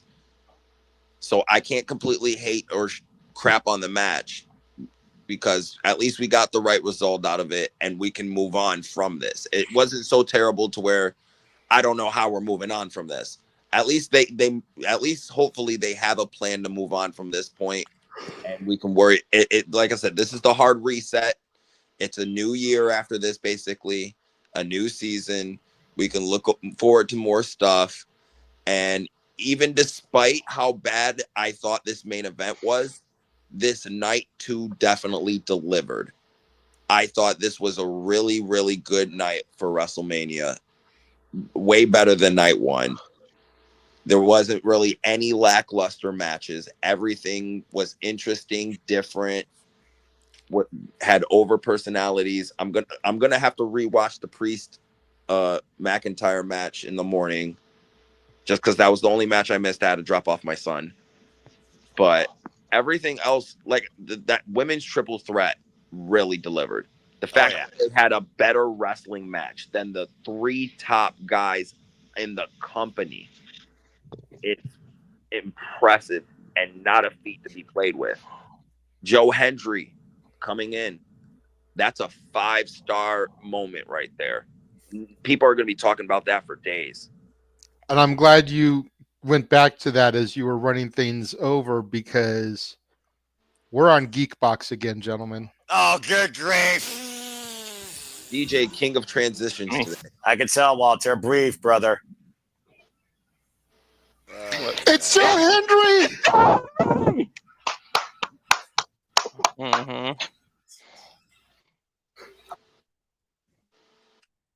I believe in Joe Hendry. Say his name and he appears. WrestleMania t-shirt. The TNA World Heavyweight Champion Joe Hendry is here. Joe Hendry is at WrestleMania! Do you believe? Walter, you were right! Do you believe? What? I believe 60,000 people at least saying you were freaking right. It's the biggest moment. You want to hear something crazy? I popped way louder than you guys. I can believe it. I popped way louder than you guys. I literally, you can hear me squeak when I was like, I believe. Okay, but you can ask these two. I never get that loud on a call. You never, ever, not even during the high points of your NXT, because Dadgum still stands there was the show of the weekend for WWE. You never get that. I can't recall the last time I heard you get that loud, and it was fucking beautiful. The last time I can think of that I got that loud, Forbidden Door, Bryan Danielson coming out to Final Countdown for the first time. And it broke you down in tears, which kind of quieted you down, but I think that's absolutely right. Yep. Because I ended up waking my girlfriend up. I was so damn loud. You almost got the wrath of your and when Punk came out with that Survivor Series too. See, the difference between me and you guys, though, you guys expected that shit. I didn't. I was purely in awe and shockness, like, oh my God, Triple H actually did something right so far in Mania. Let's go. Because fair- even though I thought it was a 99.9999999% guaranteed possibility, Ad infinitum. this MFer has been in my ear since Jump. One of the detractors saying that it'll never be TNA versus main roster. So I had that slight doubt in my head. That's why. I had to keep driving that point home because I knew the moment was going to happen. He was going to make me eat crow. But again, to the 99.99 I had to be the 0.01% that had to go against this man just to see what had actually happened. Because I kept pointing. Sorry. Go ahead. Go ahead. No, I was just because when it happened, I mean, because as itself, and Walter's going to conclude it. As soon as it got announced, the partnership, and JJ showed that logo, I said it. I said that doesn't say NXT and TNA. It said WWE TNA has a partnership, and we deemed it as NXT TNA because that's what they kept doing. And I said no, it's going to go to the main roster too, and everybody did it. And I was like, I'm telling you. JJ and I just kept saying it. JJ said about him showing up at the Rumble. I said there's too many things. Jordan Grace was showing up. We kept calling things that I was like, it's going to reflect, and then you're going to get other people. I even said I was wrong so far, but you never know. I even said AJ Styles is going to end up crossing back, going where he at, and that's going to be one of the better things. And everybody looked at me like I had two heads, but we were right. And yeah, and that's the second time this weekend you had to eat crow, Noah. Because going back to night one, here we go. El Grande Americano No, we are not. Won his match. No. Damn it! Damn it! Which. And you missed it, DJ, because again, I know you were doing your own watch long, but apparently, like, my internet crashed at the start of that match. And from what I've been told, some other commentator, some masked luchador named El Renegado de la Lucha Libre, joined Noah and called the action of the match. And apparently he broke Noah, and Noah thinks that I broke him, but I have no idea what happened. Like, as soon as I came back and my internet came back on, because, you know, I am in the high desert, we do have, you know, temperatures that cause things to crash from time to time. The match was over. So I have no idea what happened, what this is that Noah speaks of. But what I do know is El Grande Americano, the Lucha Libre legend, won his match, and Chad Gable was not exposed as this man, which Noah swears it's the same guy, but I've seen them both in the same place at the same time. Yeah, DJ, you also missed. I broke Noah and Stat Boy because I went on a big ass Spanish rant before that. Oh man. Listen, like I said, in terms of night one, I only had 3 matches that I was like, God, these are good. The opening match, because again, it was a Gunther style match. Yep. You can tell that Gunther had his hands written like and fingerprints all over it. Yep. And Jay executed everything perfectly. He worked like an old school baby face. He gave me Terry Taylor vibes when I was watching him. And it was the most impressed I was of Jey Uso since his singles run. And if he can get his shit together like that and not rely on super kicks and Samoan drops and spears all the fucking time and actually learns to do some other moves and work, the Jey Uso slander will not come out my mouth, because he has personality. He can talk, and yeet is over. And now he's the world champ. So let's see what he can do with half the company on his back now.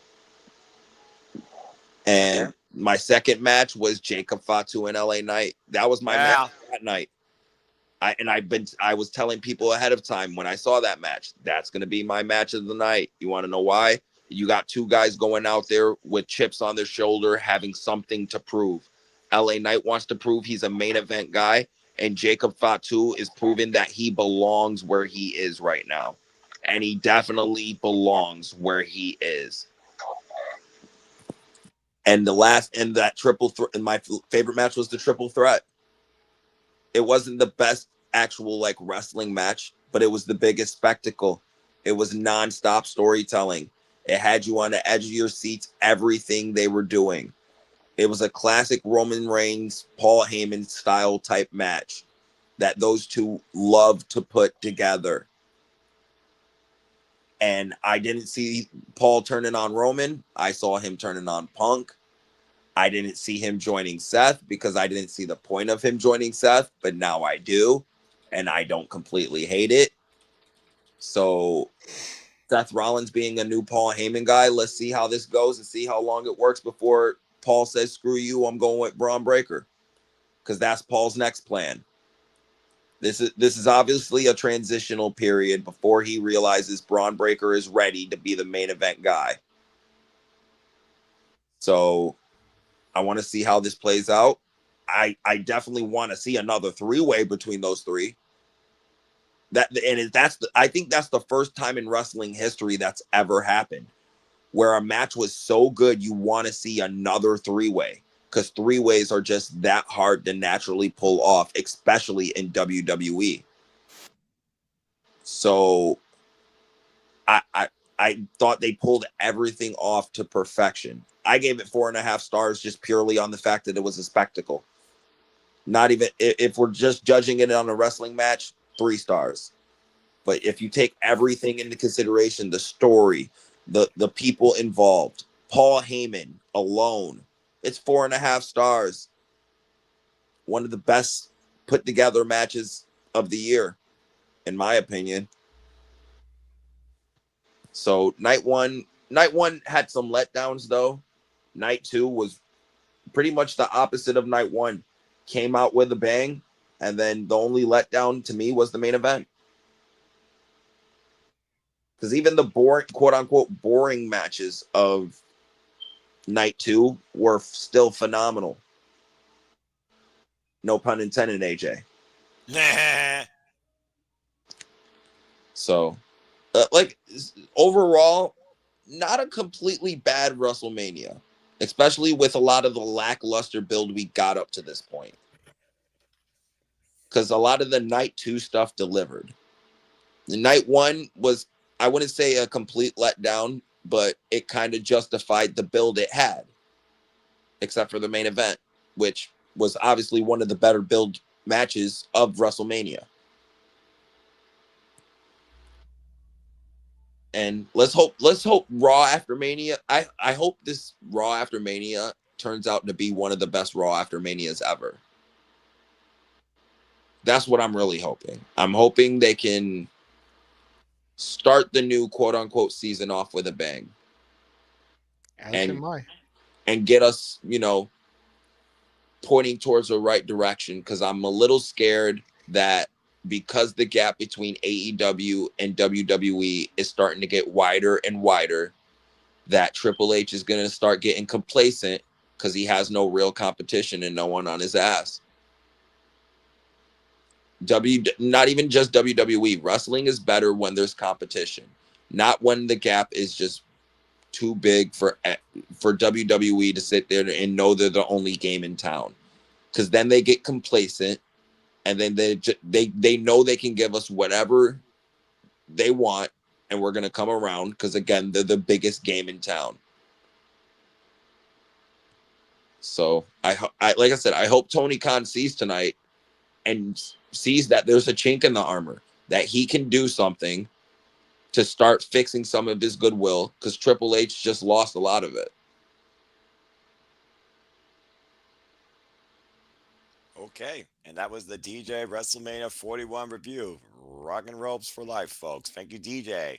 Well, JJ, I think with that being said, with how deep we've gone to these shenanigans all weekend long, why don't you go ahead and give your simple final take on WrestleMania 41 before we wrap things up? I don't know if much more needs to be said at this point. See,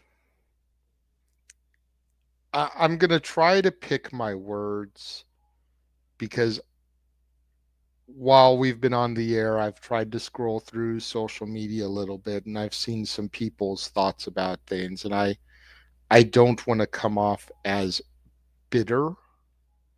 So I'm going to try to choose my words wisely here, and maybe I'll save that for another stream or a space somewhere down the road. Okay. But go ahead. WrestleMania 41, despite the lackluster buildup, which I think everyone will admit to and agree to, was everything it needed to be and then some, in my opinion.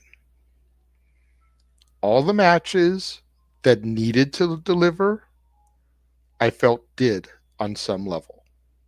Some over-delivered, some barely delivered, but they still delivered where they needed to.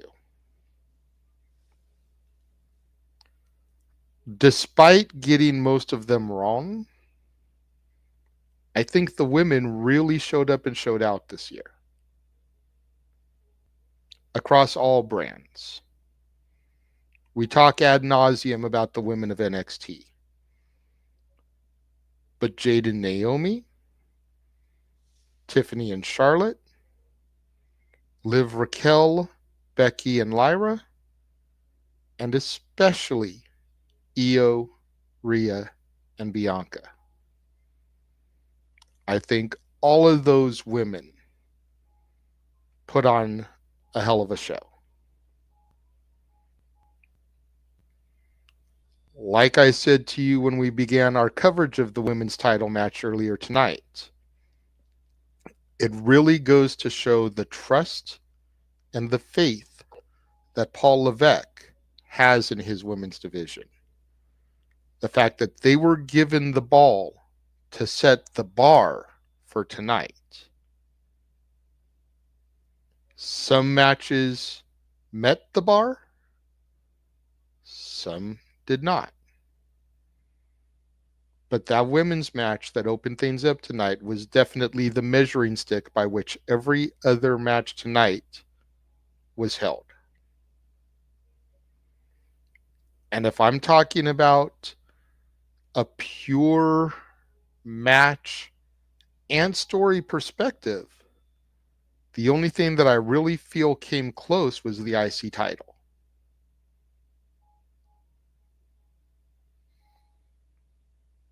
But that being said, everything delivered where it needed to today and yesterday. And we made the claim multiple times during the week on multiple streams. If you were unable to find something this week to enjoy under the banner of professional wrestling, damn it, get the ever-loving fuck out of the fandom.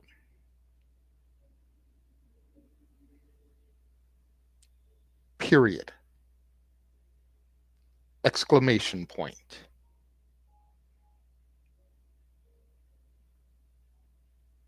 Quote unquote. Because I have seen too much negativity about these last two nights.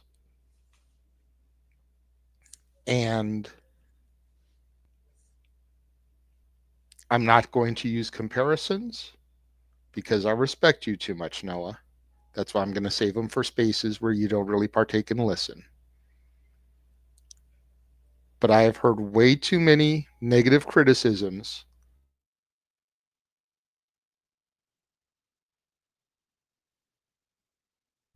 and I think the people making those criticisms enjoy. And I will just leave it there. this weekend, this week, from Wednesday through now, and I'm sure Monday and Tuesday as well, as we still have 2 more shows we're doing that are WrestleMania involved, were amazing. There is not one show that I watched from any company that did not stand and deliver.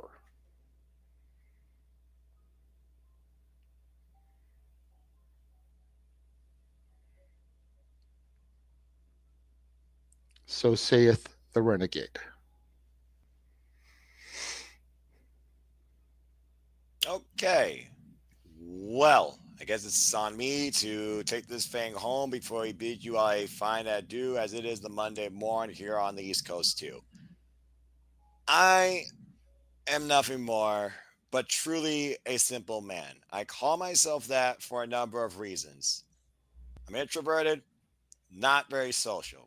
I'm not on the social medias. I don't have notifications even on for those. I go on there and say hello and talk about what I love in wrestling and leave the rest alone.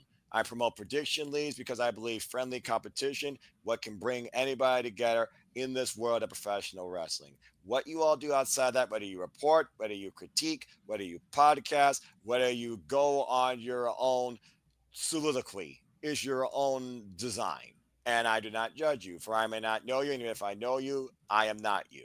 We're all fans with our own opinions of our designs. Now that I got that public service announcement out of the way, I will always, in my global outlook of the business, love and respect and appreciate what I see in that ring, because that is what this is about at the end of the day. But no 2 companies are the same. And that is the beauty of this dichotomy of this global business that is displayed. I will always look at WWE in a different light.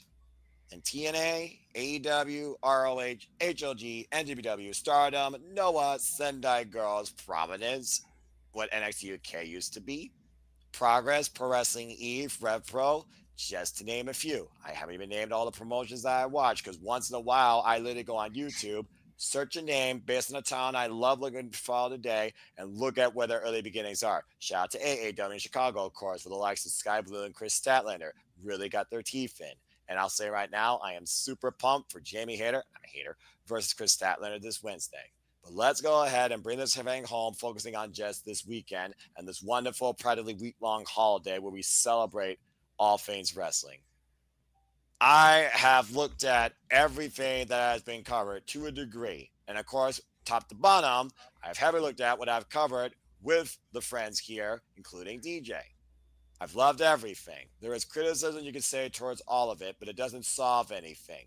You don't have to like everything. You certainly don't have to hate anything. And taking negativity over the positive outlook of what you enjoyed this week is what causes you to lose your passion, your fandom for this business.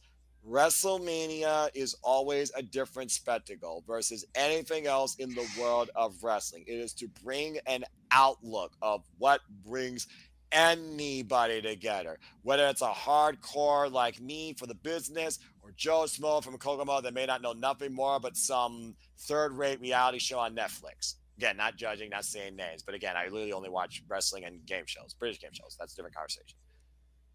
In summary, night 1, night 2, both felt different, both hit different. The set in itself with the lighting shows they were trying to interpret something different. This was not a cause and effect WrestleMania necessarily like last year. This was 2 nights of WrestleMania telling 2 different stories across the board, with the biggest ones in the end, each one with their own execution in their main event. It goes to show the flexibility in the formula they're trying to do, where it's not about the championships, but the stories that can follow towards those pursuits. Last night proved that when Paul Heyman, who I said since day one, ad nauseum, not just Bloodline, and you're a witness to that, but 2011, 2012, when Punk brought the Shield in as an insurance policy for justice. And Paul Heyman / Roman Reigns has betrayed everybody, while one's been betrayed by everyone except one John Moxley. You know exactly who I'm talking about. That being said, last night was absolutely incredible in the story it told amongst all three men, a bigger triangle connected than reduce, reuse, recycle, or rock, paper, scissors, and it truly could have gone any man's way. Now we have a new leash on life on what CM Punk does when he's voiceless and when Roman Reigns is on an island of isolation. Now that Paul Heyman has leached on the Seth freaking Rollins. That's the biggest takeaway last night. Some of the matches I felt were TV quality. Others that are going to be TV, like SmackDown, I felt should have been there. I'm not the book at the end of the day. I'm still going to watch. And I still think, again, to JJ's point, points are delivered in what was executed in everything. Tonight, though, was definitely the better spectacle for me for moments and action in that ring. And the fact that last year, Becky and Rhea opened night 1, while the women opened night 2 and said follow that. Looking at the progression of the Paul Trish era, started WrestleMania 40. Now we're here 1 year later. The execution might have been questionable. You're entitled to your opinion. You still watched it. You still engaged in it. And I think we still can find something good out of it. That triple threat is definitely going to be one of the matches I'm going to think about tonight and for this month when I look at all things wrestling, shout out W fam, that I watched. As far as the main event, seriously, I'm wearing all black. I feel like I set myself up for this. I don't know if this is coincidence or not. John Cena purposely made this minimal to make you truly feel the hate he's trying to exhibit towards you. And for some, it worked. For others, it didn't. That's okay. If people think the only way WrestleMania works in this day and age is to bring The Rock on your screen, you're going to be disappointed if you only looked at one individual versus the entire team. It takes a team to run a kingdom at the end of the day, even if it's overthrown by somebody you barely see or you barely know anymore. I'm super curious what this leads for Monday Night Raw. But for me, I did enjoy WrestleMania 41. And at the end of the day, if you can say some way that this weekend was okay, I don't think you have any real reason to drive negativity or complain. Exactly. Now, let's see what happens tomorrow night, the Raw to Netflix, and continue on into not only the new season, but the new year of WWE in their storytelling and global progression. Hear, hear, Noah. DJ, any final words that you'd like to offer, good sir? Let's love wrestling, enjoy Raw, and please don't make fun of the Pissant T-shirt company. They're nice people over there. DJ only says mean things about them because I'm currently on strike. Okay? But it's all in fun jest, the same way I make fun of occasionally refrigerator appliances. So it's all love over here. I hope everyone has a good night. I've been up too late. It's 1:30. I'm literally in the same boat as Walter, in and out of consciousness at the moment. So I'm about to get ready for bed. I hope you guys had a great Mania. I will talk to you guys later. JJ, I hope you're doing the space either tomorrow or whenever you're doing your space, just know I'm going to be there. So it'll be Tuesday. Tomorrow I work, so I'm going to end up missing Raw After Mania as it's live, but I know I've got Noah and Walter to hold things down. I will be doing a space normal time Tuesday, 3 Eastern, noon Pacific, ahead of our NXT After Mania coverage, which will be Walter and I. And then we have a couple days rest before the weekend and House of Glory, Rebellion, and possibly Reality of Wrestling. all right. So I will see you Tuesday then, my dude. And I hope you guys have a good night. You take it easy, DJ. Rock and roll and go to sleep, bro. Thank you. And then it was truly the original two that doesn't know sometimes when to stop too. But I think I know how to stop this. Super Reliable Studios audience, new and casual viewers, and JJ Williams, simply put, thank you. JJ, let's bring this thing home and plug everybody. And you already talked about what's tomorrow. So go ahead and let's just plug people, and then I'll send us off so we can finally get some rest. What a wild experience it has been. Not just today, but this entire freaking weekend. And it's been a pleasure. Yes, and hopefully my internet will hold out long enough because I've been seeing dips here as we've been getting close to the end. So If I start to get rero, then just speak on my behalf. But follow Big G, who was here last night on YouTube, Harley and Joker 2021, on X, no DQ _ Big Baller G, on TikTok, Big Baller G 1988, Insta and Threads, no DQ _ Big Baller G 1988. Of course, the founder of the feast was here today for the main event and beyond. Blue Sky, Instagram, and X _ Jeff Meacham, Facebook and YouTube, Jeff Meacham. James, who wasn't here tonight, with his lovely graphic of Natalia Markova. Follow him on Facebook at James Heebman Hebert, on X at Twitter at JHebertSide95, and on YouTube at JHebertSide95. Noah. If people wish to further engage with me and even question why do I try and only consistently look at a positive outlook at all things wrestling, find me if you choose, or Prepare Predictions Leagues, find me if you choose, simply put, on the Twitter and on YouTube and in Foster 1916, where I not only lead prediction leagues, but I constantly, consistently, and only wish to continue to encourage you to just enjoy life and truly enjoy professional wrestling. It's truly as simple as that. Yes, find Walter and subscribe to him on YouTube, Rage of Wrestling, Instagram, walter.cruz.940, Twitch, SRS1983, and on X and Blue Sky at Walter Alex Cruz. Of course, you can find me on Instagram, the Renegade JJ Williams, on YouTube, Casa D18 Studios, on X at ROWJJ Williams, and at Casa D18 Studio. Singular, not plural, no S at the end on the X if you want to find us for the spaces. X going to give it to you. Subscribe. I don't see her normal graphic in here. Don't worry, I got it. To... You can go ahead and just top out. I'll just upload the simple graphic. I know how to get it. Continue talking. I got you, brother. Okay, so subscribe to Ash, Batty for Wrestling, here on YouTube. Find her on X at ShadowBatAsh. There we go. Got you, brother. I know I have the graphic, but I don't know why it's not in here. I know that there was a new one made for her with Zack Sabre Jr. on it, so maybe it was taken out so that that one could be put in, but I don't see the other one in here either. So it just kind of is what it is. Yeah, you know, we'll figure it out. You guys are trying to figure out some sort of graphic for me, and if people want to provide suggestions based on my positive outlook, my technology nature, and the simpleness of my presentation, I encourage it. Get creative. It's entirely up to you. But yes, Bad for Wrestling. We love our Canadian friend Ash, my fellow police friend and sometimes enemy in things Japanese professional wrestling. But again, nothing but love. Yes. And then again, just to echo Noah's sentiments, just enjoy life. Enjoy professional wrestling.